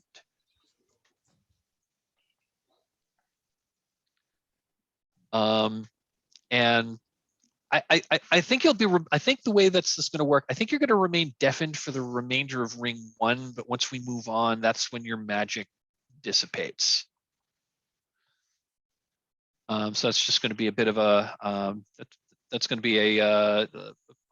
That's going to be a condition that'll impinge on you for basically this scene, and then we'll move on. Sorry, there's a loud crash outside my window, and my neighbor across the street seems to have a lumber delivery. Okay, so yeah, there's these bandits seem to be interested in your wares. Basso, what are you offering to sell? Oh, well, have things that would certainly be useful. Bandits is such a rough term. I mean, they don't call themselves bandits. They call them. They call themselves. They call themselves the Guardians of the Mire. The guardians of this fine place surely need whetstones to sharpen their blades, and if they need antifungals, perhaps I have those as well.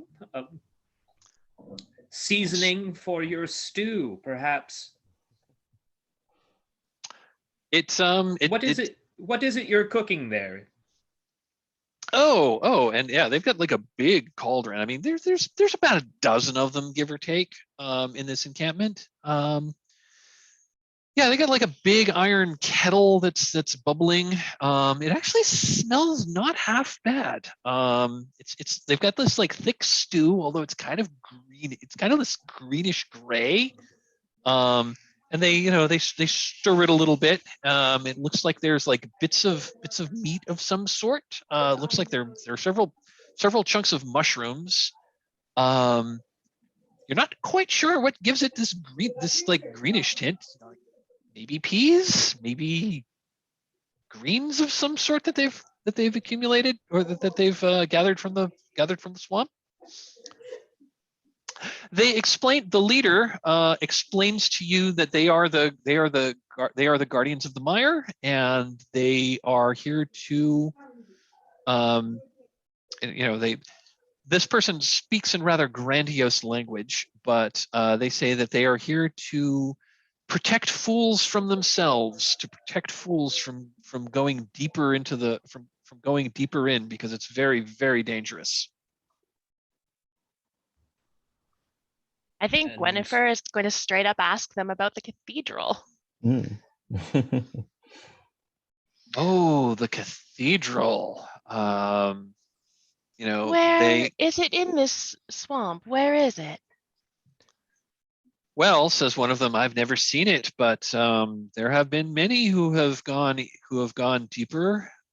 Few come out, and those that do come back with riches, but they regularly squander their found riches on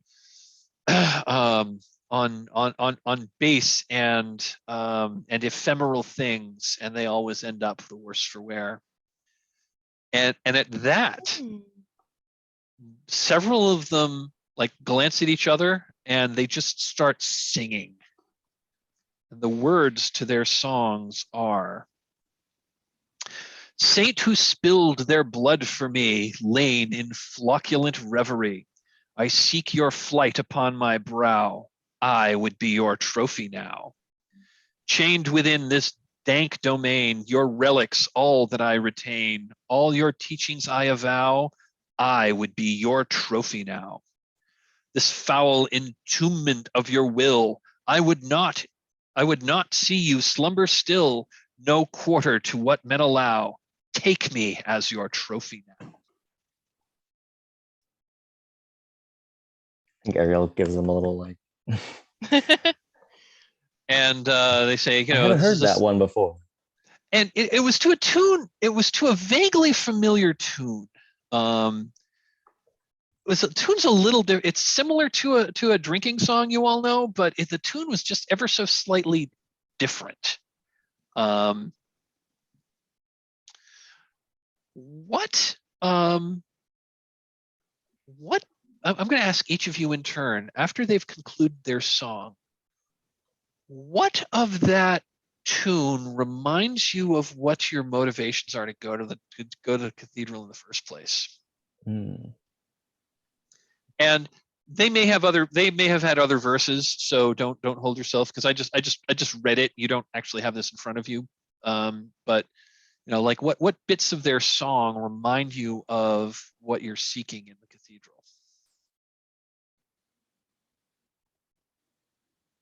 I think for Ariel, I was going to say, I think it's an old miner's song, like a similar tune from when he had worked in the mines many years ago. Nice. Winifred, what of these so-called guardians of the mire, what if their song reminds you of your quest? I think at some point Winifred would have, being a medium, would have tried to summon up a spirit to talk to you about this gem, this jewel. And when that happened, I think the spirit was humming the tune. Nice. Yeah. Nice. I like that. Bazo, same question. What of this tune that they sang reminds you of what you seek here, or at least gives hints of what you seek here? Well, I think that the tune is, it's not an uncommon work song.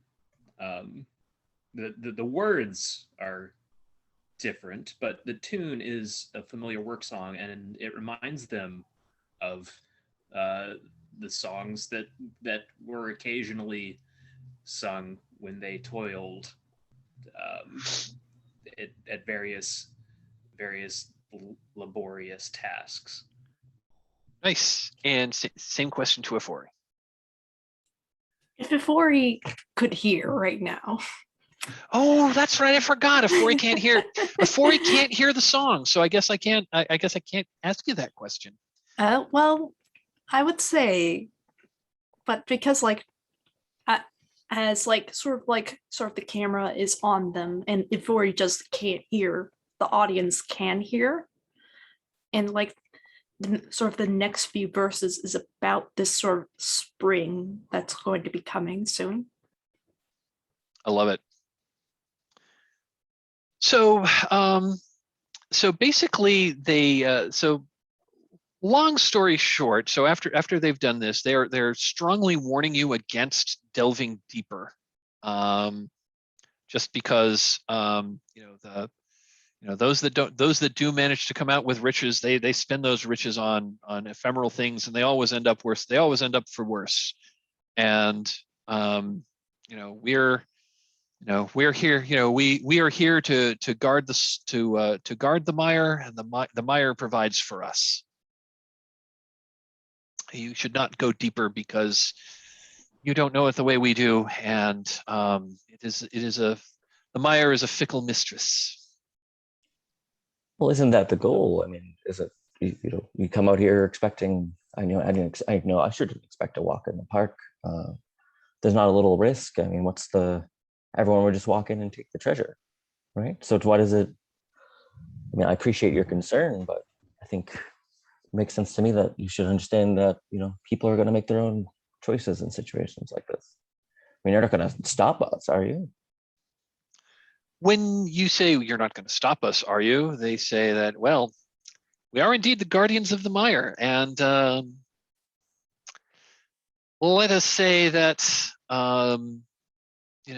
travelers should not go deeper, and we are here to prevent fools from. We are here to protect fools from foolish actions. Now, friends, the mire indeed provides for you, but that does not mean that we cannot assist the Mire in bringing such provision to you. Nothing ventured, nothing gained. Exactly. Sorry, my cat is chewing on something they shouldn't be chewing on. There we go. As cats are wont to do. Anyway, Surely you will let us go and bring back to you the riches of this place. well, that's just it, says one of them. So many go into the forest and so many go deeper into the swamp and don't come back. Tell you what, says their leader. Hand us out, like, we'll take and trade those whetstones you were trying to sell us in exchange for passage.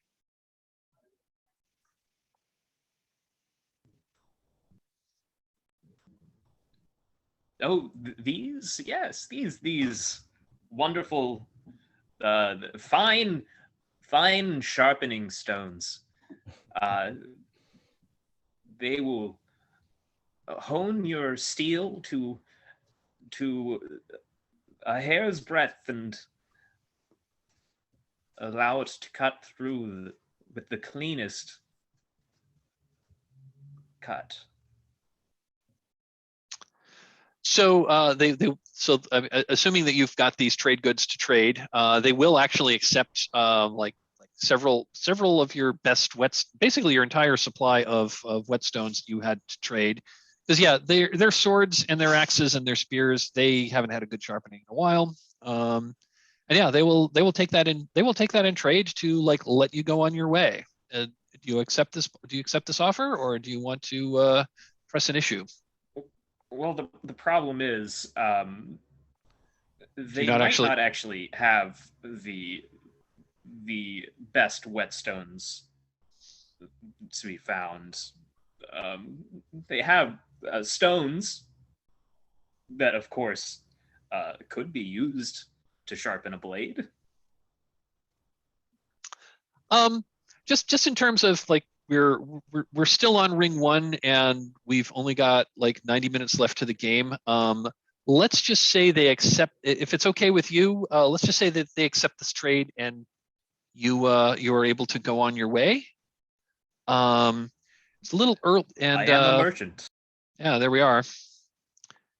So just again, looking at time, I think I'm going to try to kind of hard frame us through just to give you a taste of rings 2 and 3, and we'll hopefully do a that'll hopefully give us like rings 4 and 5 to breathe. So we're just about to enter ring 2. It's a little early, but I think we'll call another 5-minute break here. And when we come back, I'm gonna try to get through ring 2 and ring 3 real quick, and then we'll get to and then we'll. I think I'm gonna mostly narrate it, which isn't really the way you're supposed to do Trophy, but I want to give you a good experience with Trophy to, even though we're starting to run out of time here. So let's take 5. I've got 45 after, so let's come back at 10 minutes before the hour. Sounds good. So like I said a few moments ago, I think I'm going to try to, I'm just going to kind of hard frame and just give you a taste of rings 2 and 3 to give you a little idea of what they're like, and then we'll kind of expand out again for rings 4 and 5. Just because I want to get this to a conclusion. After you leave the bandit camp or the Guardians of the Mire's camp, you press on. The path continues, although it's not long before the path more or less disappears, and you're now like trudging through. You're like trudging through knee and sometimes waist deep stagnant water, and as you make your way through this swamp, the water gets more and more stagnant and more mucky. The trees the trees get smaller and farther apart, to the point where you then basically step out of the mangrove forest and into a marsh. So the sun is coming down hard. It's hot. It's muggy. It's slow going through this muck. It's like between, it's the muck sucks at your boots. Usually you're able to see a sort of path of slightly higher ground. The problem is the higher ground is choked with brambles, and brambles and thorns that are clinging to this kind of like narrow path that's up out of the muck. That seems to be the only way to go. So you're kind of constantly fighting your way through these brambles that tear at your clothing. And you sometimes, step off into like ankle or sometimes even knee-deep muck that sucks at your boots. It's slow going. It's hard work making your way, and the sun's beating down at you. And that's when you start to see like swarms of insects around you. At first it's a cloud of gnats, and then those clouds get thick, and it's just this buzzing din around you. You've never seen so many insects. In fact, it's and sorry, by the way, I'm clearing Ephori's deafened condition because it wore off not long. Your spell wore off not long after you left the bandit camp. I meant to say that earlier. But you've been slogging through this muck and this mire, and now you are just beset by insects. They are biting you. They are stinging you. They're so thick you can barely, like, at one point you like lose each other because the clouds of insects are so thick. The buzzing is almost deafening. I am going to ask everyone to please make a ruin roll. This is a roll where basically you roll it. It's going to be /ruin. Everyone rolls a die. If it is higher than your current ruin, your ruin goes up. Okay. My ruin goes up. Oh no, actually, yes. Yes. So it looks like Gwynnifer's okay. Looks like looks like Ariel is okay. See, that was 4. Did you increase your? You were at 3. Ariel, you were at 3 and you increased to 4. Okay, cool. Yeah. And yeah, if we're still at 5. Okay. Okay. Ariel, at one point, I'm going to give you a condition. Sure.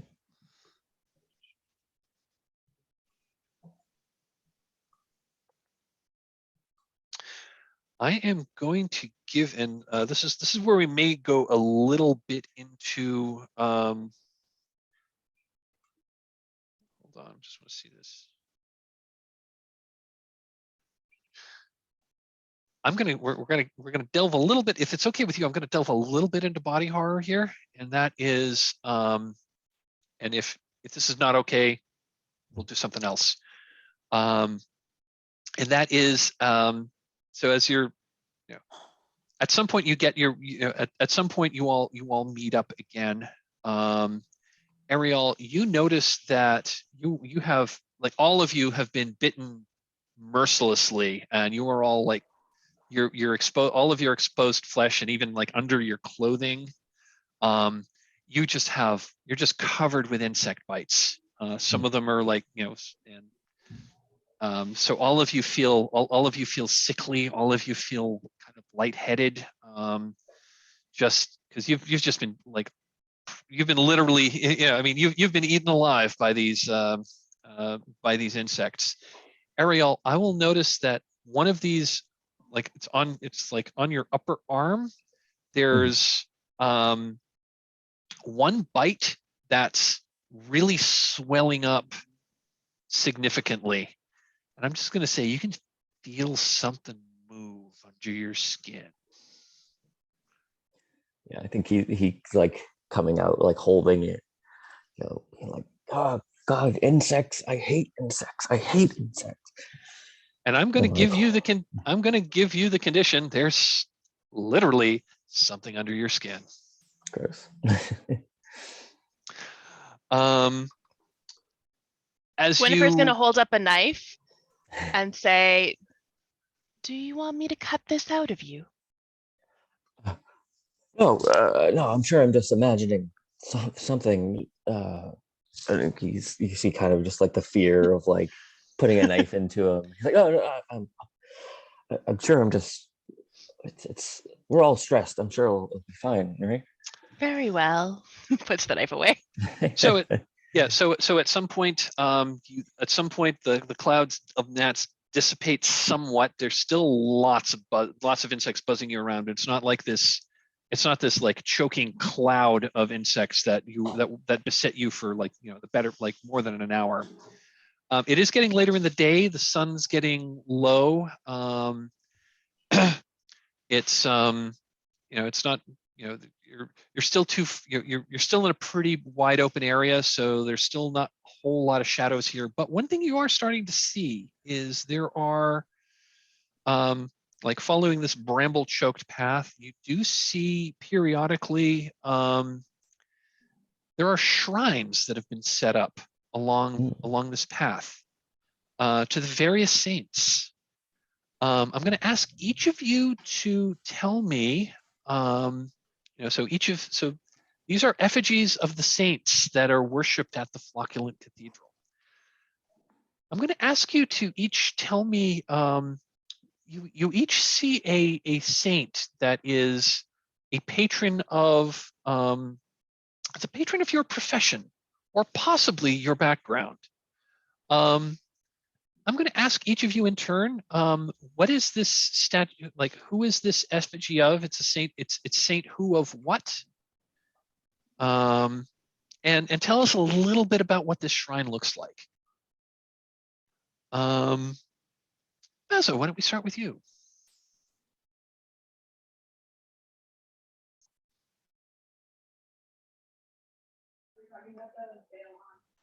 Well, we pass the recognizable balance scales of Saint Orion the Fair, saint of trades, of merchants and trading, and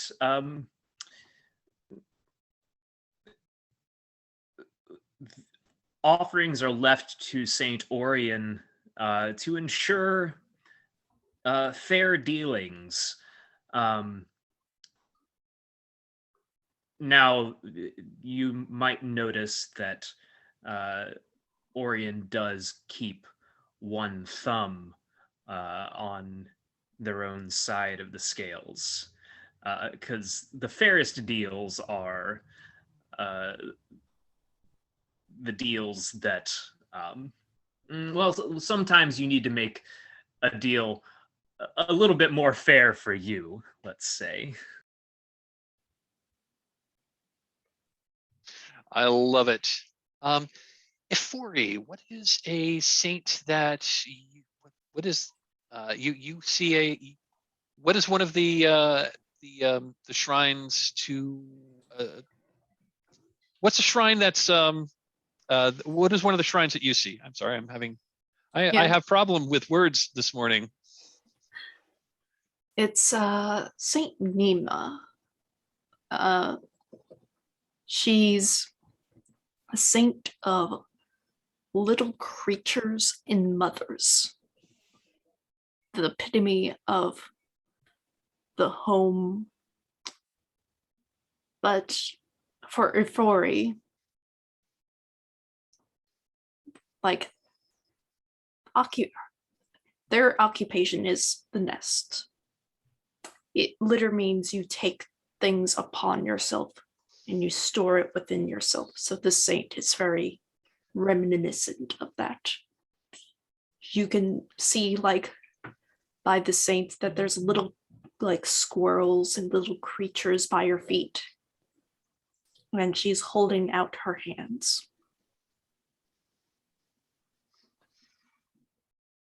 I love it. I'll also say one thing about these like small shrines and effigies. You notice that when you're near one of these shrines, the insects don't seem to come. The number of insects are noticeably lower. So most insects seem to avoid these shrines. So being near one of these gives you some bit of respite from the from these swarms of flying, stinging, biting insects.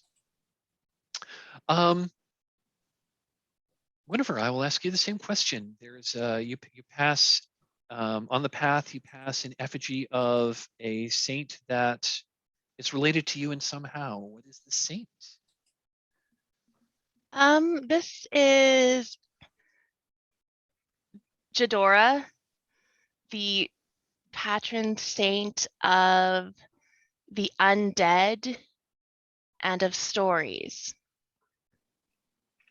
Thought to be the first medium, and that's the mediums guild or whatever medium society tends to worship her. Gwynnifer isn't terribly religious, but I think she is superstitious. So she puts a sprig of some kind of leaf or tree that she finds down in front of the effigy, which is of a crow. Looks like a crow. Nice. And Ariel, same question. You pass an effigy to one of the saints. What is the saint, and how does it relate to you or what you do? So I think it's again going back to his mining background. There's Saint Renum of the Stone, who is a old like luck of the dig, type of patron that a lot of mines have this effigy, and it's a this hulking person holding up a big stone, like protecting somebody who's like on the ground from it. And around it you see less of offerings, but there's more like people draw things in the dirt and the rocks around, like there's like a symbol. So I think Ariel sees it and kind of is like, he's like, an old friend, I haven't seen this one in a long time. He sits for a moment trying to like remember what the symbol is, and then kind of comes to him and he traces this small little symbol in the dirt. He's like, it's a good luck sign today. He's like, I think this will be a good expedition. Fantastic.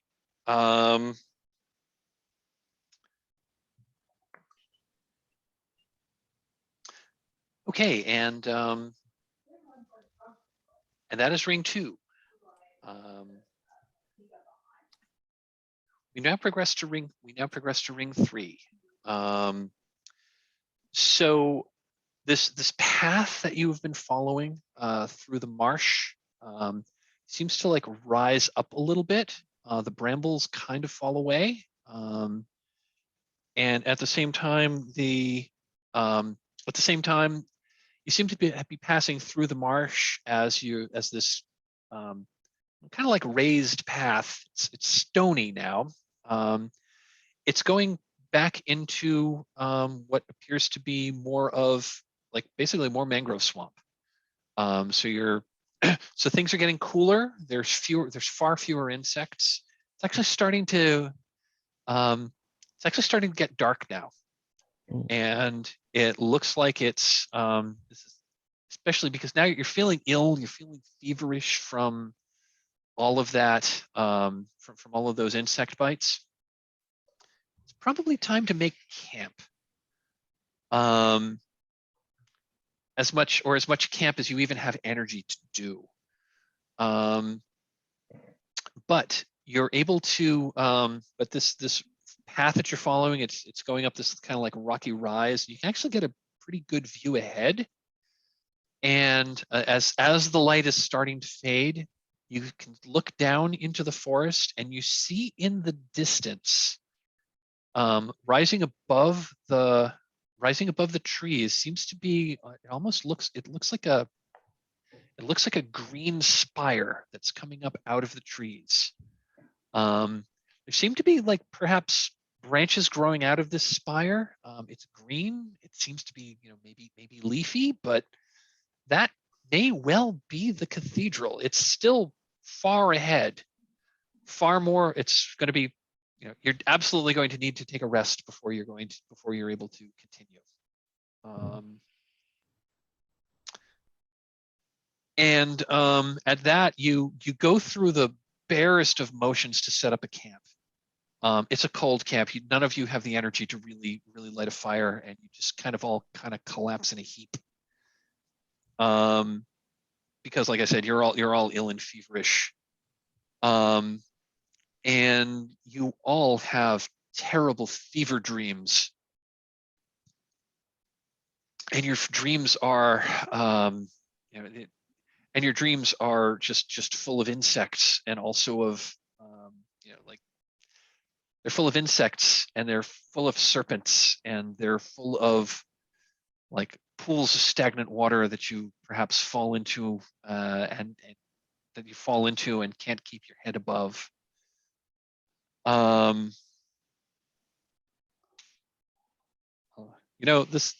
This phrase is too good not to just read as if it were box text. The ordeal with the swarms have left the treasure hunters ill and feverish. They fall into a heap and experience terrible fever dreams of drowning and disintegration before myriad mandibles and stingers. When they awake, each has been visibly scarred by their encounter. So I'm just going to say, I'm going to do a couple. I'm going to talk about one more piece of game mechanics that I kind of glossed over earlier. And that is, and I'm going to say this because Ifori is at 5 ruin already. There is a roll called the reduction roll. And the way the reduction, and this is a way to lower your ruin. And the way this works is when you act in the interest of the enchanted forest, tell us what you're doing to sabotage the success of your expedition. And then roll a light die. If your light die is lower than your current ruin, your ruin goes down. Your ruin goes down by 1, and your sabotage goes unnoticed. If you roll equal to or higher than your current ruin, you may still lower your ruin by 1. But if you do, then your act of sabotage is noticed by your companions. Or you can choose not to lower your ruin, and your activities remain a secret. So that is. So I'm going to say that now, and I'm going to give anyone an opportunity. And you can do that once your ruin hits 5. That opens up the ruin roll. I'm sorry, that opens up the reduction roll. You can continue, and once you've hit 5, you can make that reduction roll basically whenever you want. You cannot lower your ruin below your starting ruin. So I think everyone started with 3, so no one can lower it below 3. So I'm just going to say that now. And I'm going to say that now, and I'm going to give anyone at ruin 5, which is basically Ifori, a chance to do that now, because these fever dreams are going to trigger another ruin roll. Okay. I would say this happened earlier. I didn't want to interrupt, but like as we're passing by the statues, I recognized Guinevere Saint as the slayer of Saint of Undead.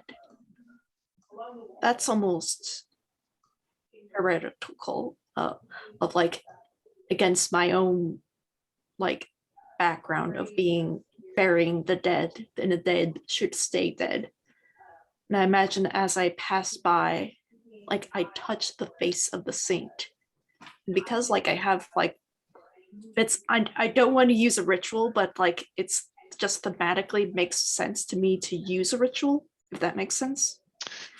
What's your intent here? Do you want to basically defile the shrine? Do you want to knock the Yes. shrine over, or I want to like have like the face of the saint sort of melt away by me using the ritual clay of just like the stone becomes liquid. I am going to say, I'm just going to say, I'm not going to require a risk roll to actually cast the ritual. I just think that's really cool.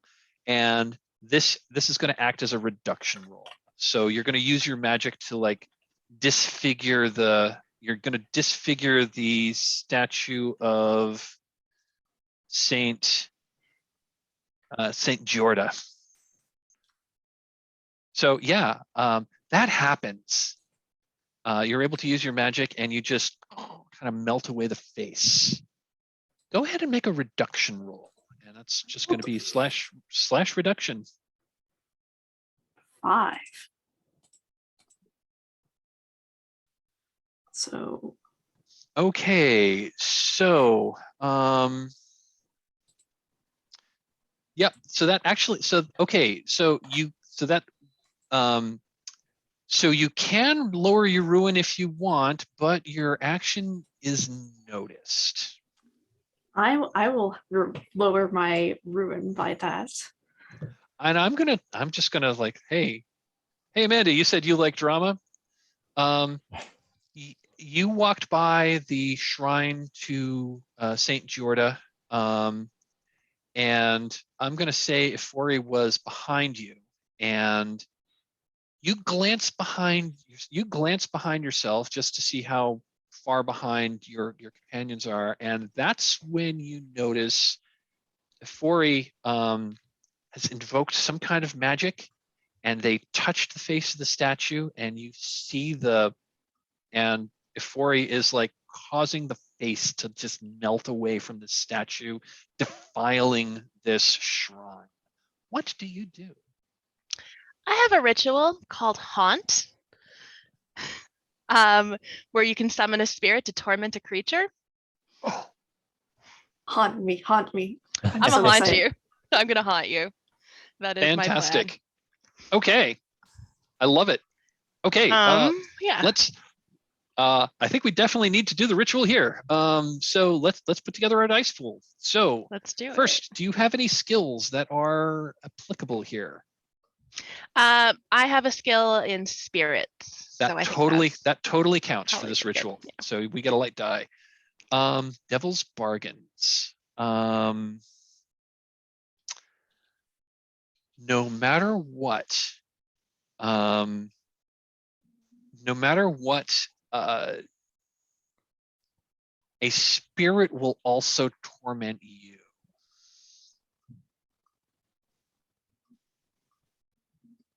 Is a possible devil's bargain? If anyone else has one to offer?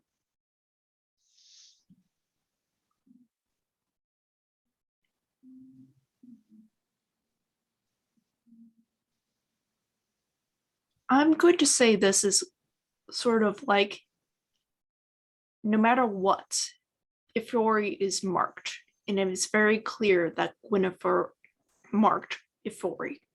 So everybody knows like Gwynnifer has taken some sort of hostile action against Ifori. I like that. I'm gonna take that. Yeah, I'm gonna accept that bargain. That devil's bargain. Okay, and you must include a dark die because that's not gonna find out that Gwynnifer is not that great anyway, so might as well be now. I think Mike's frozen. Oh no. Did we cast the ritual lets us freeze time? Yeah, right. I think we did. It was weird. I could tell. I got your internet connection is unstable, and all of you froze, and then I heard Amanda say, "Oh, it looks like Mike is frozen." But I could hear everything, so I don't think we lost anything. So yeah, I think we're ready to roll. That's going to be a risk 2-1. So it's /risk /2 /1. Nice 6 light. The spell goes off perfectly. Go ahead and describe what this looks like and how does the spirit torment Ifori? I think I can just summon up the spirits through my own willpower, because that's a skill I have too. So I just sort of think about summoning a spirit and it happens. What kind of spirit gets summoned is not necessarily under my control, I think. And in this case, it'll be some sort of spirit that Ifori is familiar with, and it's going to appear only to Ifori, sort of like a shimmery, shadowy, out of the corner of your eye kind of spirit. And it's just always going to be there everywhere Ifori looks. And it's somebody they know. This is a spirit. Okay, I'm going to ask Ifori. There is a shadowy spirit that is vaguely reminiscent of someone you know. Who is this? Who, like, what is this spirit? How does it appear to you? Like when the camera shifts to your perspective to see the spirit, what do the viewers at home see? It is of my brother. And when I see him, I feel guilty because instead of trying to save him, I killed him instead. How did you kill your brother? He was terribly sick in bed, and it was just, there was not enough money for my family to go around. It was just easier, and something had to be done. Everyone else could survive, but he just couldn't be in the picture anymore. How did you end his life? I strangled him. So there's this shadow. So just after you melt the face off of this statue,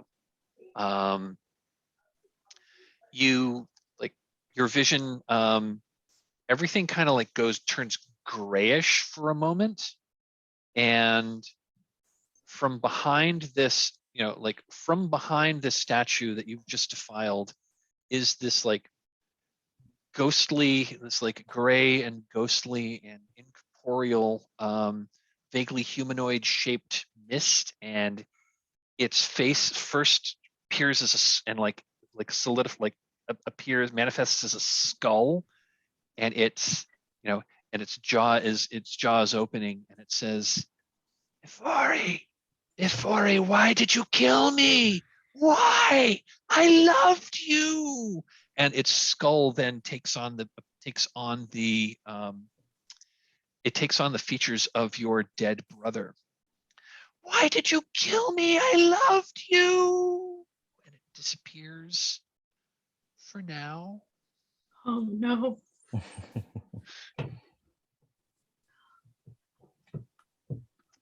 What does Gwynnifer's mark look like? I'm going to ask Gwynnifer that question. Hoping you wouldn't ask me. I have an idea, but I want to hear yours first. I'm thinking that Gwynnifer probably has a very distinctive scar from something in her past. And I think that a matching scar, something maybe on her face, a matching scar would appear on Ifori's face.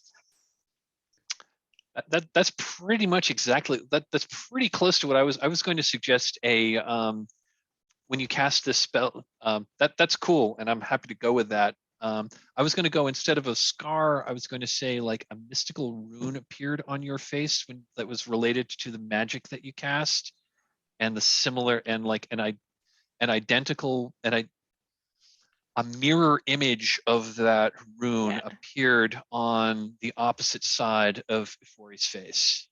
I like So when it. you Let's do it. okay. I'm also going to say Ifori at this, the other thing that happens when you melt the face off after this image disappears. That's when you notice that that's when you notice that there were several serpents that were like nested below this. There are several serpents that were like nesting like underneath this marble statue. You didn't see them at first because the statue was like covered with like green algae, and these snakes themselves were green. But as you step away, as you come out of that vision and your color returns, you notice that these snakes like follow you in your path. So this happened during ring 2. We're now in ring 3. Everyone had kind of collapsed in a heap and are having these horrific fever dreams. And I'm going to ask everyone to please make a ruin roll.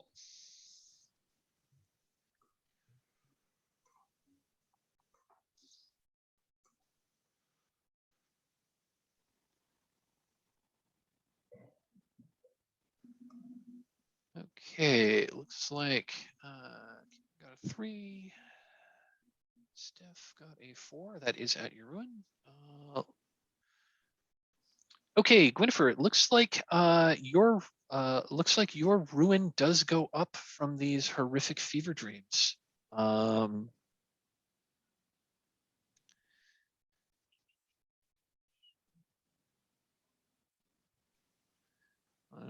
going to impose a condition based on this.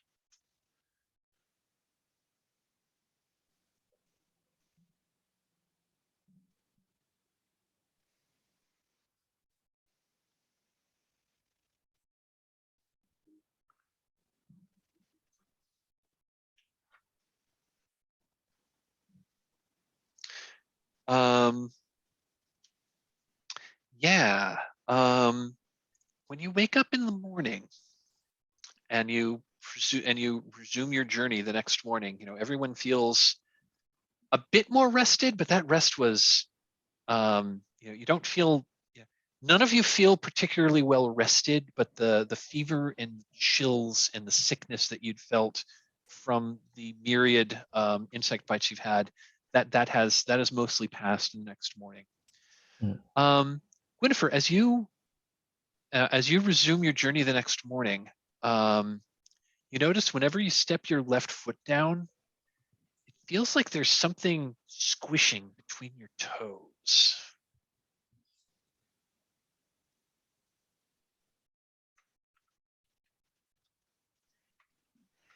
I'm going to take off my boot and look at my foot. Your foot looks, it's looking at your foot, you take off your foot, and the first thing you notice is the smell, and it's Oh God. Oh no. The first thing you notice is the smell, and it's like the smell of like vegetal rot, like swamp gas. And looking at your foot is starting to turn green. Like the skin is like the skin of your foot is like green and like slimy to the touch. It actually feels more or less okay, except when you like wiggle your toes, there's like it's like um you wiggle your toes, it's like it feels kind of like slimy, but and is that a little bit of webbing between your toes? Oh, this is horrifying. Love it. I was going to say, I'm going to say that you have a condition of a frog-like foot. I'm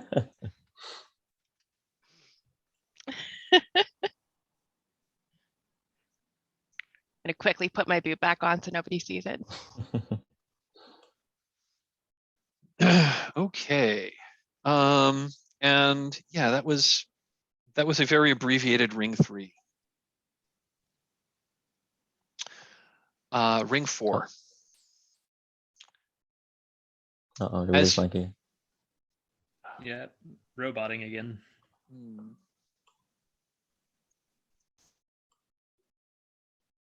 And everyone else has frozen too.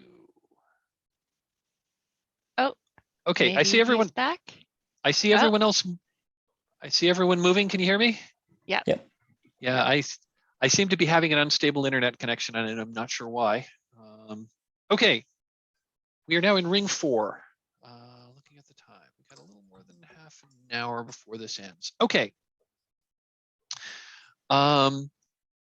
As you proceed down this rocky path that's raised, it actually heads back down again. You like crested that last night.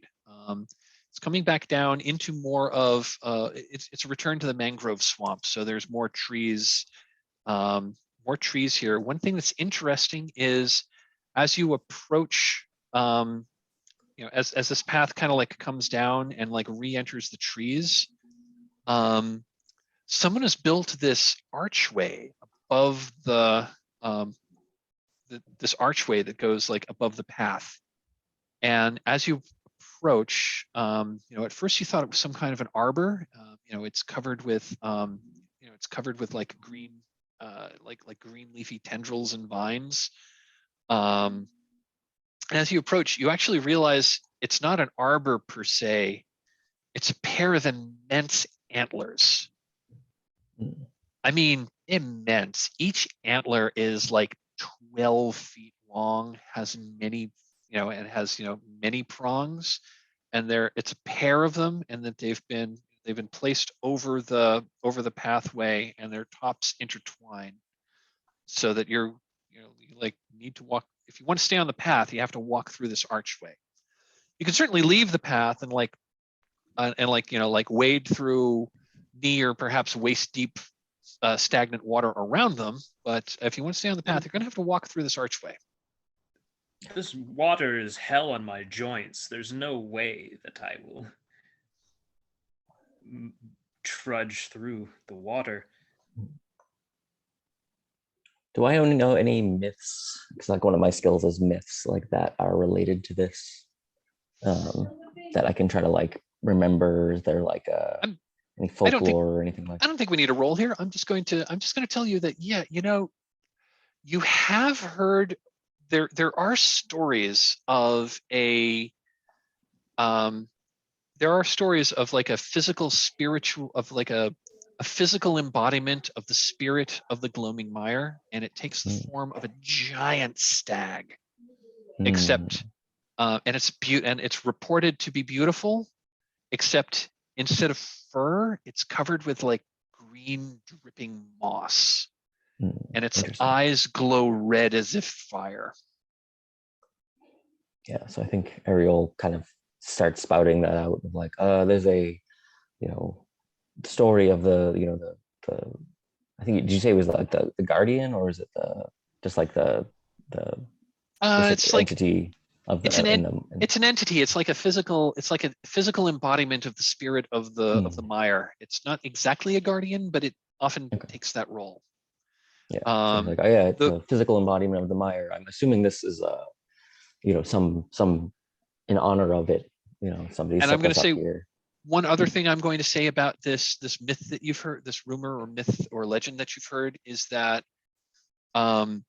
seeing it is a very ill omen. It indicates that if you spot the great mossy stag, you will not leave the mire.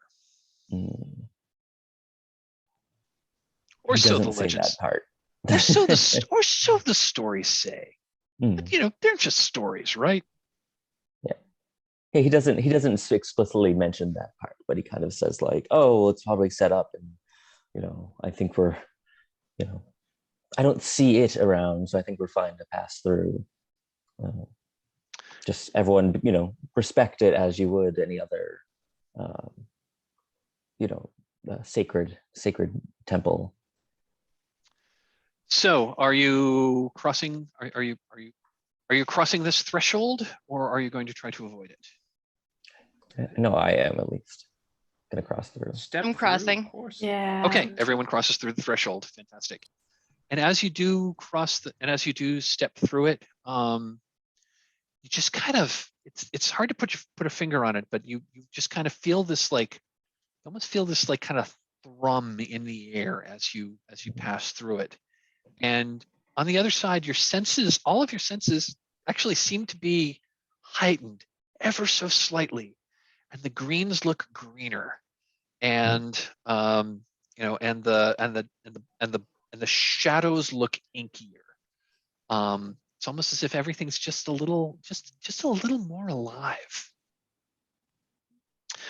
We seem to be approaching the heart of the forest. And these cypress trees, they're tall, but they're gnarled.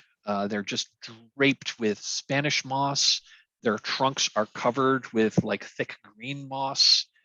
And the path narrows, and so you have to go single file at this point. And you see lots of side paths that go off of this path. I mean, they might be game trails, they might be other trails that other explorers have blazed. You're not really sure because none of these trails are marked. But at one point, the path goes through kind of an opening, and you do see ahead of you, just visible through the trees, you see glints ahead of silver and jade. And you see a glimpse of the cathedral itself ahead of you. And you now see what it is. The cathedral itself, it's a natural grove of massive, tightly packed trees that are pretty much in a rectangular shape, utterly overgrown with thick layers of moss and lichen that are feet thick. And the trees are growing very, very close together, such that, you know, there's maybe only a number of inches between the individual trees. And you know, you can see it ahead of you.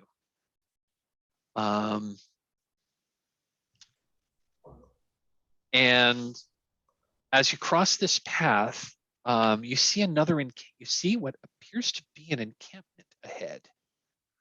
It looks like there's 4 figures that are sitting on like rotting logs, like leaning into like a stone circle where a campfire should be, but there is no campfire burning there. So another group of bandits? I didn't think there's more of these folks down here. What do you do? Those fellows we saw earlier said no one had come out of this place.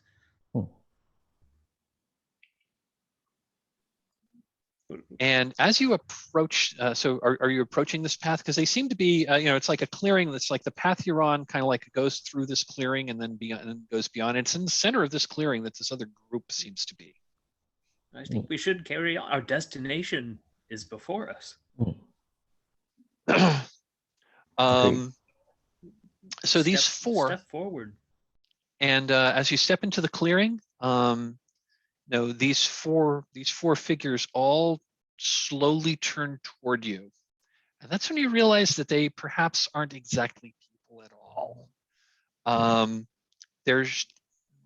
They perhaps were once people. It's just that where their hair was, which you at first thought was hair, is now a combination of moss and like mushrooms growing up out of their heads. Their eyes are basically empty eye sockets. Again, one of them has like a mushroom growing out of it.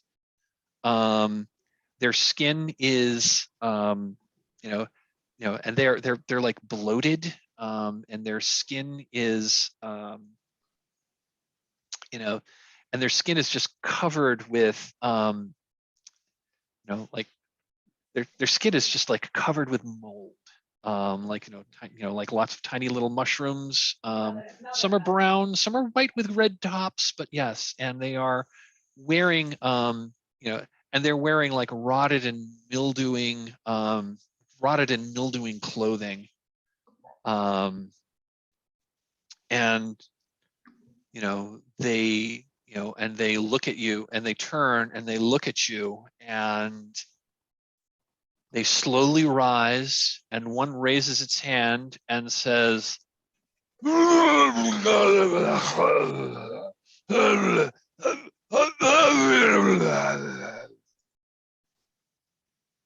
do you do?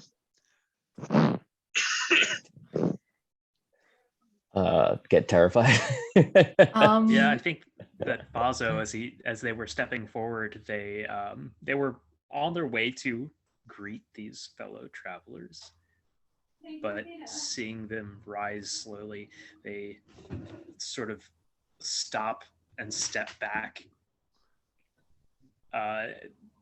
as they rise, as these creatures rise and speak out in those garbled words. Gwynnifer is going to step forward Okay. and say to these creatures, "Creatures, we are here to visit the cathedral. Are you guardians or are you foes of us? If you can understand, please nod."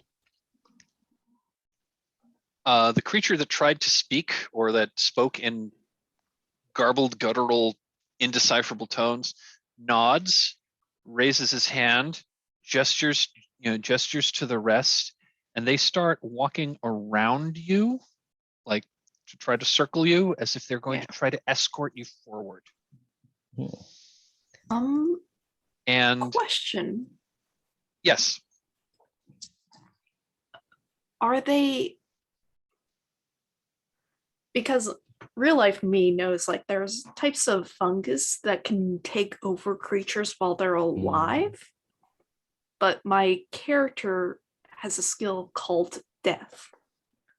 Are these people dead or are they alive? I don't want to touch them.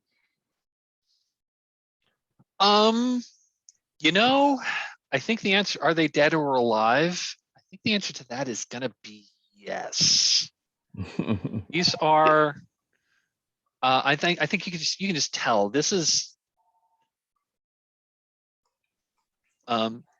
some kind of these are some kind of undead creatures. If they're they perhaps once were human, but in this guise they are in this guise you were they're they're at once more than and less than human. They perhaps once were human and they may still have some, but these are absolutely, I'm just going to tell you, in case you have an idea to try to fight them, these are monstrosities of the forest. Perhaps these were former treasure hunters that did not escape, but it looked like they were still going through the motions of being adventurers, but they are no longer adventurers. And they are, and you just know that. And at this point, if you let them, they go around you to try to escort you. But they're like Slow. basically forcing you. They're basically now, if you've let them pass and get behind you, they're basically going to be like herding you forward. And they'll get like close, and they'll get close enough to like shove you forward if that's, if you do let them approach. What do you do? I'm going to start just moving quickly away. Whatever these creatures are, I do not trust them. They are neither alive nor dead. And assuming you let them, I'm just looking at time here. We got 20 minutes for the rest of the game, so I think I'm going to try to. I'm moving ahead. Like I want to get into the cathedral. Okay. Yeah, I'm going to move ahead. I think Ariel's going to do the same, even if he can just kind of like these creatures these creatures move with surprise. At first they were creaky, but now that they're moving with surprising speed. They're basically escorting you forward to the cathedral. And as I previously described, and as you stand before the grandeur of the Flocculent Cathedral, standing on, these creatures are like force you into they're basically forcing you on. And then again, there's another big clearing before this massive, majestic, but it's beautiful and terrifying at the same time, because it's made of living trees and living, like living trees and living fungus and living moss. But it was clearly, it does not look natural per se. It's made of natural things, but it was not, it's hard to say. I mean, it looks constructed, but how could it be constructed? Because it's made of living trees. And it is in the shape of a cathedral. It's roughly rectangular. And it's tall. It's at least like 60 or 70 feet tall, sheer sides. And again, the walls are made of these mangrove trees that are growing like really close together. And there's a couple of things here. Like in the back, several of the trees are taller and they form almost a cylinder atop. Again, with almost like a cone-shaped top that looks almost like a pine tree. That clearly looks like a bell tower of some sort. And from down here, you can see a big opening in the bell tower. That seems to be one way in. Granted, it's like 100 feet in the air up the side. In front of the cathedral, there do not appear to be doors. There is a almost circular pond of surprisingly clear water. And looking into standing at the edge of the pond and looking in, it does look like there's a passage, an underwater passage that leads into the cathedral. And I am going to say, as you look into the cathedral, you see a couple of things. On the other side of the pond, there's a similar pond and you can look into the cathedral, because it's maybe the trees are like 2 or 3 inches apart. Far too small to like wiggle through, but you can see. There's an analogous pond inside the cathedral, and there is like a moss-covered stone fountain that's bubbling, and the water is pouring into this pool.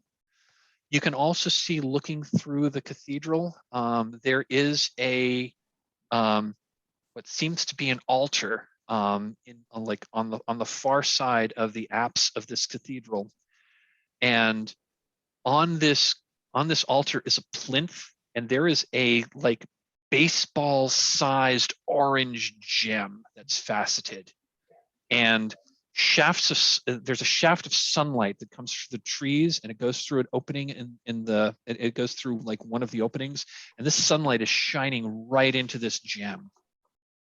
We are now at ring. Oh, and I'm going to say one other thing. And as you're taking in this scene, you glance behind you, and on the other side of these 4 fungal figures that are now basically standing in the road, blocking your way, behind them is a massive stag. Its antlers are 15 feet long. It stands at least 12 feet at the shoulder, and its fur is not fur. It seems to be moss, and it's staring at you with like almost fiery orange eyes.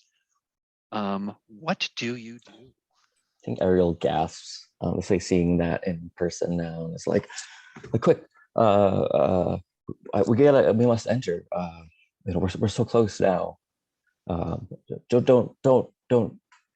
look at it. Don't trust me. I will hop into the pond and start swimming. Okay, so plunging into the pool and swimming through the sluice. This is absolute. So you're going that way. That is absolutely a risk roll to enter the cathedral, and it must include a dark die. Do you have any skills that would help you here? Unless there's a way of me adding coordination, I would say no. I'll allow coordination. I'll allow coordination. That seems to work. Okay. I don't want it, because we're rapidly running out of time. I don't actually want to take the time to think about devil's bargains, if that's okay to you. Okay, That's okay with fine. you. So let's just do a risk 1-1. All right.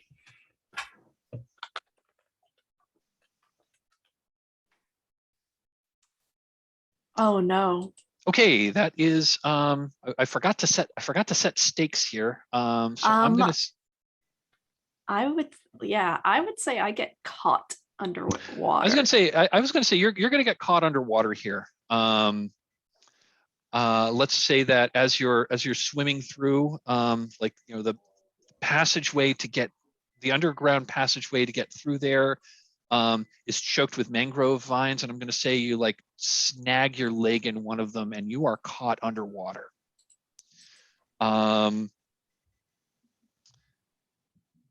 Let's see.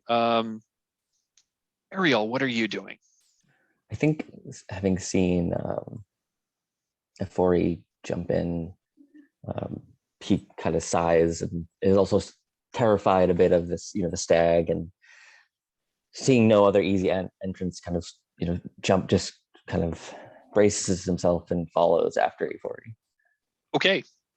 So swimming into the, are you going to try to free Efori as you're in the, Yeah, as you're going if through I find there? them, I definitely think you will. Yeah. Okay. Can I use paths in this situation to like try to find a good route? Absolutely, you can use paths for here. And again, so this is going to be a risk roll for your success, and then if you want to try to free Efori, there is a help roll. We'll talk about that briefly, but let's try your risk roll first to see. Sure. So it's entrance 2. to the, so it's /risk 2-1. It's going to be /risk 1-1, just because I don't want to take the time to do devil's bargains because we're rapidly running out of time here. Oh, right. Okay. So it's going to be risk 1-1. Okay. You may add another die. You'll also get stuck down here. You may add another dark die and re-roll. Yeah, let's do it. See what happens. Okay, risk 1-2. Perfect. Your risk paid off. You're able to get through here. There is a help roll which you can do, which is basically you add and the way that works is you roll a light die, and the person who was and you can do this after the fact, and the person for whom you're helping can include that die in their roll. So basically if you roll a 4 or higher on this, you got a 50-50 shot.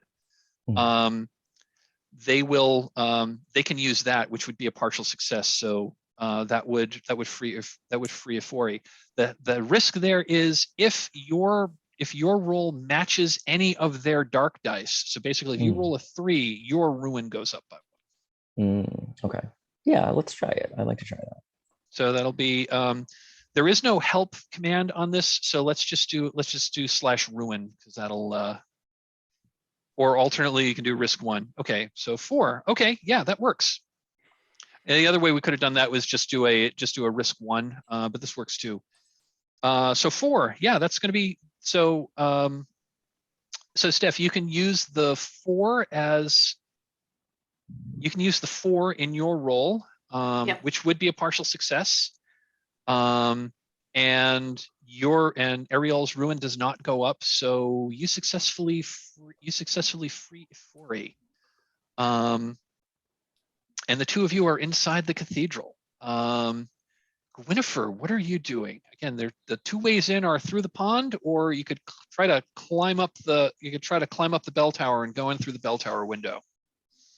I think Gwynnifer is yelling to Ariel, Ariel, grab the gem, pass it out, grab the gem.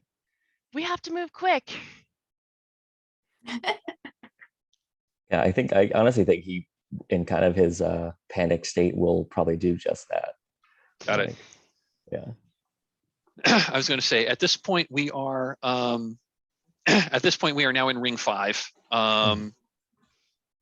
So Efori, I'm just going to say this as you drag yourself out of the pool inside the cathedral next to this fountain. The spirit of your brother manifests and says, Ifori, you are so close to joining me. We can be together forever. You were so close. Go back in. Go back in so we can be together. So Gwynnifer, you are beseeching Ariel to grab the gem and pass it to you. Sure. Basso, what are you doing? Basso, ignoring Ariel's advice, looks back and sees the stag and stumbles back, turning away almost in fright, running, fleeing the only place that they can go, into the pool, swimming through. Okay. Do you have a skill that will help you that'll help you swim through this kind of hazardous passage? The only skill I could think of is focus, perhaps. I'll allow that. So go setting their sights on the destination, this cathedral. Okay, yeah, go ahead and go ahead. Let's do a risk 2. Let's do a risk 1-1 because this is inherently dangerous. I think this, and again, I think the stakes are you're gonna get stuck in the. Oh, okay, perfect. Yeah, you succeed. You're able to get through. However, your ruin goes up by 1, and I'm just gonna say that you get a. I'm just gonna say that you get a you get stuck briefly, and in your efforts to free yourself, oh, that's right, you're a mannequin. You probably don't actually breathe. They don't breathe, but they are made of wood, which is a perfect medium for some sort of growth. I'm going to say this, and if this is not okay, do something else. One of your arms gets snagged in. One of your arms gets snagged in this like massive mangrove roots, and really the only way free is for you to detach your arm. Yeah. Yes. That is exactly what happens. It's twisted, and they twist and pull it free. It comes loose from the socket. All of you, so 3 of you are inside the cathedral. Gwynnifer is outside. All of you now see, the saints that you had, like images of the saints. They seem like physically, they like manifest before you in kind of a ghostly manner, and they're all urging you, and this spirit that you see before you is just resplendent in its majesty. Bazo, you see the Bazo, you see Saint Orlin the Fair holding his scale with one thumb on the balance, and it gestures to this magnificent gem that is on the altar, and it says to you, my humble and obedient servant, you have shown yourself well. That wealth is by rights yours. Go claim your prize. And at the same time, you see manifested in front of Ifori and in front of Cameron these horrific looking demonic spirit. Well, the one before Ariel is this like demonic spirit with with a horrific face and horns, and it seems to be whispering evils into its ear. Before Ifori, you see this specter of a ghost. It looks like it looks like death personified, and again, it has its arm around them and is like also gesturing toward the gem. Ifori, basically the same thing.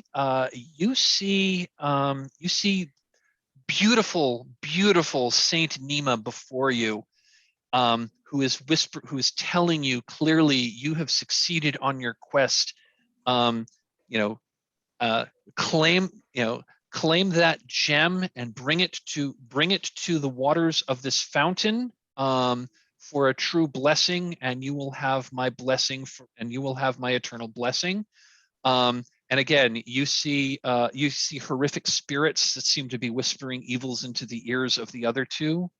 And again, same for Ariel. Saint Ringham the stone is before you, gesturing toward this gem, which is the gem you have been seeking for years. It is the gem that I have shown you. It is yours by right. But be careful, for the others wish to claim it as well, and be wary and be wary of that one who waits outside.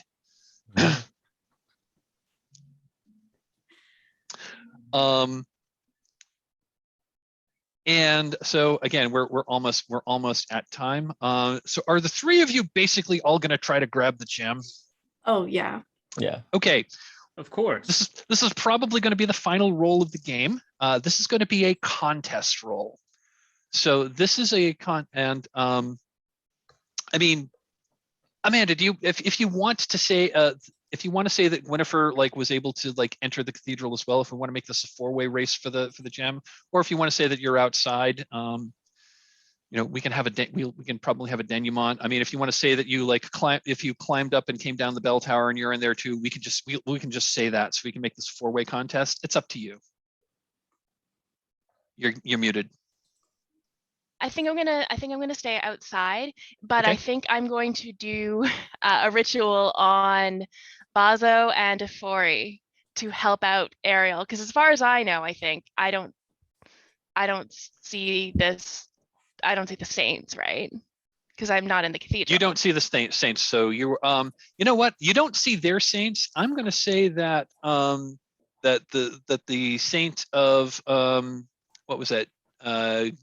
Giorda. Giorda, Saint, yeah. Saint Giorda. I'm going to say that she manifests to you outside and says, and basically warns you that your erstwhile companions are looking to loot holy artifacts from the cathedral, and that is a terrible thing. However, I give you permission to claim whatever they bring out. Okay, yeah, I'm gonna go as close to the where I think they're gonna come out and wait, and I'm going to get it when they come out. Fantastic. Okay, so the three of you who are in, you're basically all running for the. So we're gonna assemble another die pool here. So the way the contest roll works is we're gonna assemble in this time a larger die pool. Take a light die if you have an appropriate skill. Let me just pull up the reference. Take another light die for each point of ruin that you have. Take a dark die if what you're doing is inherently dangerous. I'm not going to require that here because you're just all running. You're all just running to grab a gem. So it's more of a race than anything else. So I'm not requiring a dark die there. And then add as many dark dice as you are willing to risk. Roll. We all count sixes. Whoever has the most sixes wins. For every dark die that comes up with a 1, you gain 1 ruin. In case of a tie, in case of ties for sixes, we count 5s and then we count 4s. So they're all pretty much always going to be a winner. So let's go in character keeper order. What command do we use for this? There is no actual command. We're going to use the risk command. It's going to be risk, number of light dice, number of dark dice, because so one more time, it's light dice is it's one for having your ruin, it's one for having right? it's one for having a skill. It's 1 for each point of ruin, and it looks like you're all at 4 ruin. So it's going to be at least, so if you've got a skill, it's going to be you're going to have 5. If you don't have a skill, it's going to be 4, and then as many dark dice as you are willing to risk. So Ariel, let's start with you. Do you have an appropriate skill for? I don't really think so. I mean, obfuscation maybe a little, but not. I feel like it didn't fit too much. So I was thinking it would just be my risk. If you want to tell us how that comes into play, cool. If not, we won't include it. It's up to you. Yeah, I'm gonna pass it. I mean, I think Okay. in this case, I think Ariel, out of everybody, at least as far as he knows, is dead set on getting this. So Got like it. I was even going to say he definitely would have a risk die of harm, because like he would put everything to get this thing, because he's been after it for years and he's found it. So and, you're just not ignoring. You're like just running past any obstacles you might be in the way. Yeah. So you're okay. So in which case, okay, if you're not heeding your personal safety in the slightest, I'm going to say go ahead and add. I'm going to say go ahead and add a dark die. So you're at 4-1, and then you can add as many additional dark dice as you are willing to risk. And what do you, sorry, if you don't mind me asking, what do you mean by that exactly? Like, So you're going to roll a bunch is- of dice, and we're going to count sixes. It doesn't matter what colored dice the six is on. A six is a six. So you can add as many dark dice as you're willing to risk. Every dark die that comes up with a 1, your ruin will increase by 1. So if you get 2 1s on your dark dice, you'll be at 6 ruin and out of the game. Gotcha. Okay. But so it'll be risk 4, and then at least 1. Risk 4. Okay. Oh, nice.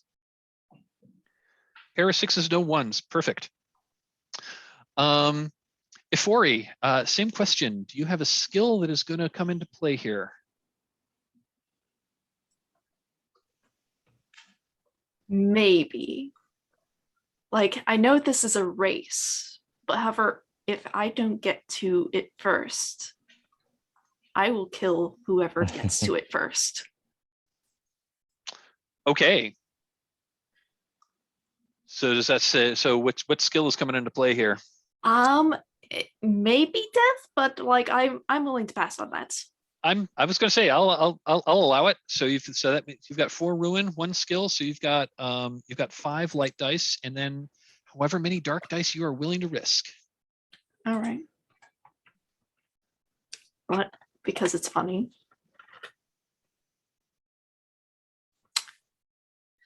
Okay. Oh man, that's terrible. No. roll. Yeah, no 6s. Okay. No 6s, but your ruin does not go up inherently. And finally, Bazo, same questions to you. Do you have a skill that's going to come into play? Not really. Bazo Okay. mainly is skilled in deception, but only in slower circumstances. This Okay. speedy is not really his forte, but he is So it'll pushing be- forward. So Okay, so it'll be 4. risk 4, and then however many dark dice you want to add. he is. There's nowhere to go but forward, so he is willing to risk a lot. Okay, how many dark dice are you? Oh, okay. Ooh, 6. Oh, wow. Okay, so you did get a 1 dark, so your ruin does go to 5, but that's not enough to kill you. So it looks like both you and Ariel had 2 6s. Bazo has 1 5, and Ariel has 4 5s. So Ariel, you win the contest. You get to this gem first. I think We are technically out of time. Is it? Do people have another like few minutes to go, or do we have a hard stop? I'm good to go on for a bit. Yeah, I'm happy to go I can another like. continue a little I'm bit. happy to go for another 10 or 15 minutes. I don't have any other games today. Okay, so Yeah, let's works for me. press on so we can bring this game to a conclusion. Ariel, you have the gem. What do you do? yeah, I think he grabs it and he literally spins, seeing that he's got the 2 other people, in his way, and just like screams, is like, Guinevere, I need your help. Let's go to Guinevere. What is Guinevere going to do? You hear the shriek. Yeah. So I hear what Ariel says, and then I'm going to try and use my medium ritual on both Bazo and Ifori. Oh, fantastic. So that is the surface thoughts of nearby creatures enter and overwhelm a target. Okay. Yeah, I'm going to say that just for the sake of the for the last scene of the game. So yeah, you're targeting the 2 other player characters. Okay. And yeah, that's I'm gonna say your spirits skill comes into play here. So I'm gonna say that no matter what, everybody knows. No matter what, everybody knows you cast this spell. I think that is very reasonable, and I will take that. Yeah. Okay, so that's going to be a risk. This is going to be a risk 2/1 to cast the ritual. Okay, that is a success with complication. I'm going to say the complication is. I'm going to say the complication is that this. I'm going to say the complication is that this manifestation of Saint Jorda is displeased with your use of magic. Wow. And maybe and it is clearly displeased with your use of magic in this regard. Still works, but you're going to have that to contend with at some point. Again, I'd usually flesh this out a little bit if we had more time, but I'm trying to get to the end here. So that is a success, and I'm going to say that both Rory and Bazo, I'm going to say that you are suddenly barraged by you're just suddenly barraged by the unkind thoughts of the other two people that are in the room, which is going to delay your actions a bit. I think the other consequence of I'm gonna X card myself with the Gwynnifer. I'm gonna X card myself with Saint Jorda being displeased. I think instead, I think what would be better instead would be the spell works, but it does not last very long at all. Because I think that tells a better story. So Ifori and Bazo, you're both briefly stunned by these unkind thoughts just come pouring into your head. Ariel, both your 2 erstwhile companions seem to be reeling a bit. You've got the gem. What do you do? I think he just starts to run for the lake. And yeah, even though despite his warning from Renum, I think he tries to push through the brambles to just be like, take this, I'm coming, and reaches out to try to give it to Gwynnifer. I'm going to say that totally works. You get to the edge, you get to Gwynnifer. Gwynnifer, Ariel hands you the forces this gem through a slightly wider. You can just barely get an arm through, but you certainly couldn't get your whole thing. Ariel hands you the gem through the cathedral. What do you do? I grab the gem and I say, thank you. And then I turn and I run. You turn and you run back the way you came? Back the way I came, because I haven't seen the big stag. You have not seen the big stag. So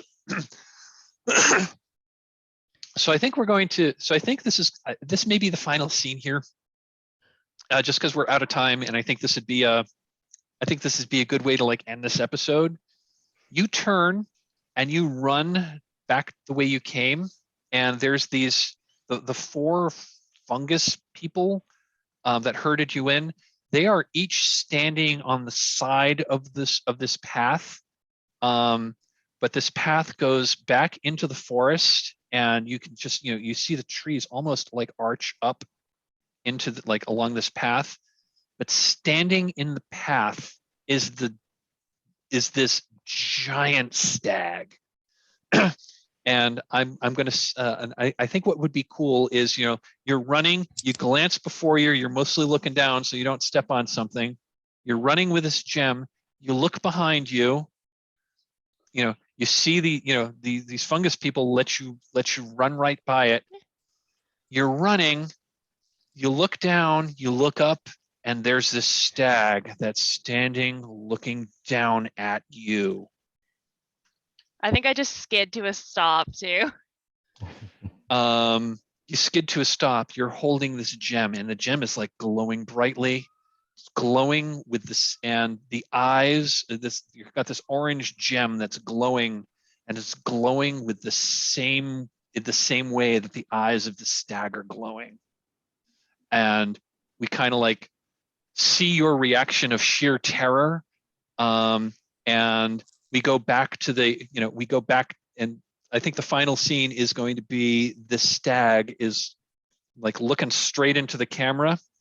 It then rears its head back, and it just shrieks this like ungodly, almost bird-like shriek. Like then lowers its head, then lowers its antlers towards you, and it charges. And I think that's where we're going to end. That's cool. It's very Princess Mononoke. Yeah. So the writer of the Flocculent Cathedral is Jim Crocker. He's a regular. He's a big regular on the Gauntlet. So I've had the pleasure of being in a number of games with him. And yeah, he said that the stag image was taken. He was directly inspired by the stag from Princess Mononoke, except he wanted it to be even more terrifying. So that was Trophy. That was the Flocculent Cathedral. We've got, since we're allowing ourselves to go a little bit over time, let's quickly do some epilogues for our characters. Nobody died on camera technically, so I'll let everyone kind of like narrate their end. Why don't we just go across in? How's this? Let's go in character keeper order, but let's save Gwynnifer for the end because I think you had the most dramatic possible ending. Is that okay with you? Yeah. Okay. So Ariel, what becomes after this experience in the Gloaming Mire and the Flocculent Cathedral? What becomes of Ariel? Do you make it out? I was say that's what I was gonna say. I think it depends on the other two who were there. If they recover, and he's probably crushed seeing Gwynnifer run away. But I think a lot of it depends on if Ori and Basso let him get out or not. I guess we'll go. So. Okay. Yeah. So if you want to defer your answer to Afori, if not to put you on the spot, but Steph, do you want to talk about like what happens to Afori? And I mean, if you want to if you want to cut ahead and it's 10 years later, we've got a scene of Afori doing something cool. Any way you want to end up, any way you want to narrate this, it's entirely up to you. If Ori does technically make it out of the forest, but he lasts for about like 5 minutes. There is just lots of things crawling over him. Mostly it's snakes, just some of them with teeth stuck into him, and just like he's just this mound of like flesh. I like it. And if Ori becomes yet another trophy becomes a trophy of the Gloaming Mire and becomes basically this. I like it. If I could say that. So we see in the future, like there's this humanoid form kind of shambling through the forest, and as we zoom in, it's a form that's just made up entirely of serpents. Cool. But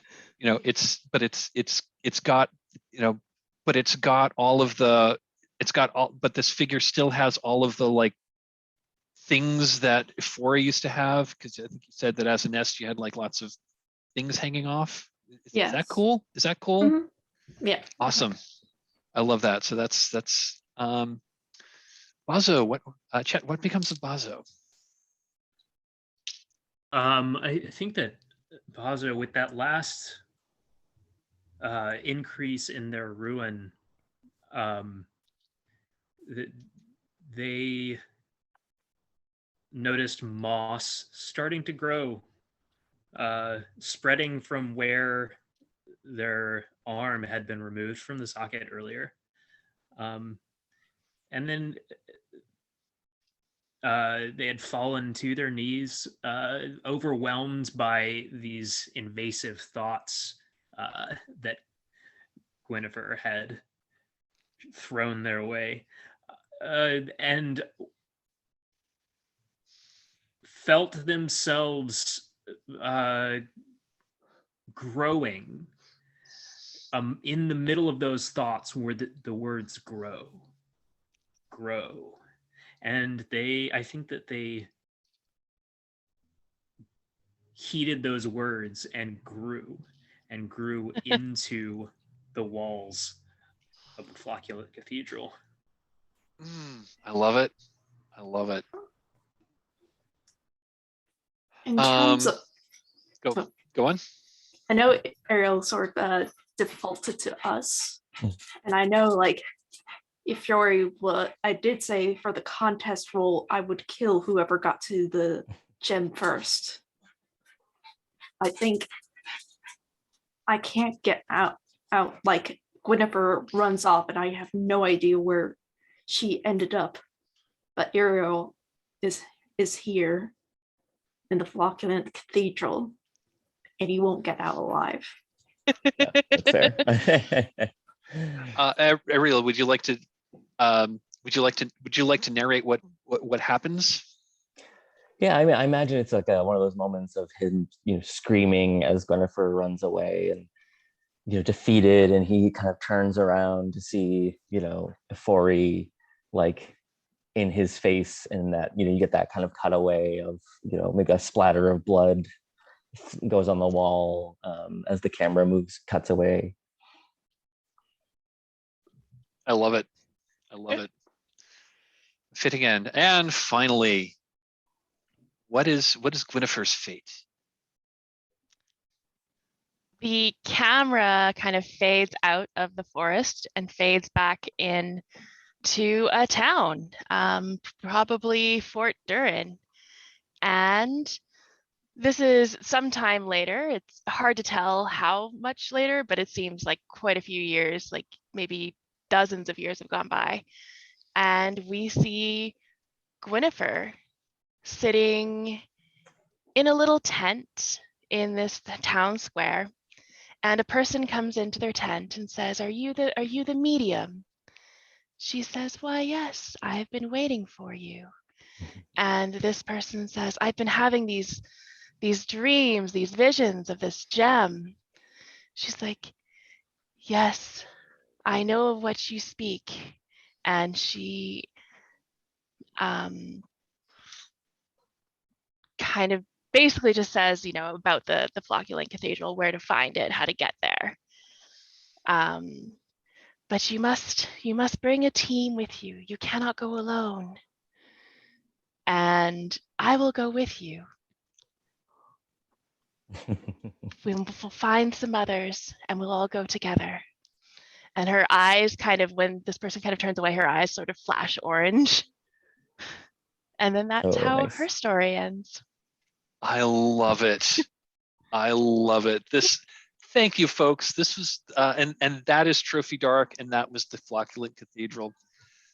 Thank you, folks. This was a whole lot of fun. I've run this adventure a number of times. It never ends the same way. Ring 1, Ring 2 mostly go the same way, and then who knows where it's going to go. This is a fantastic story. Thank you so much, everyone. I had a blast. I hope you all did too. Thank you for running it. Yeah.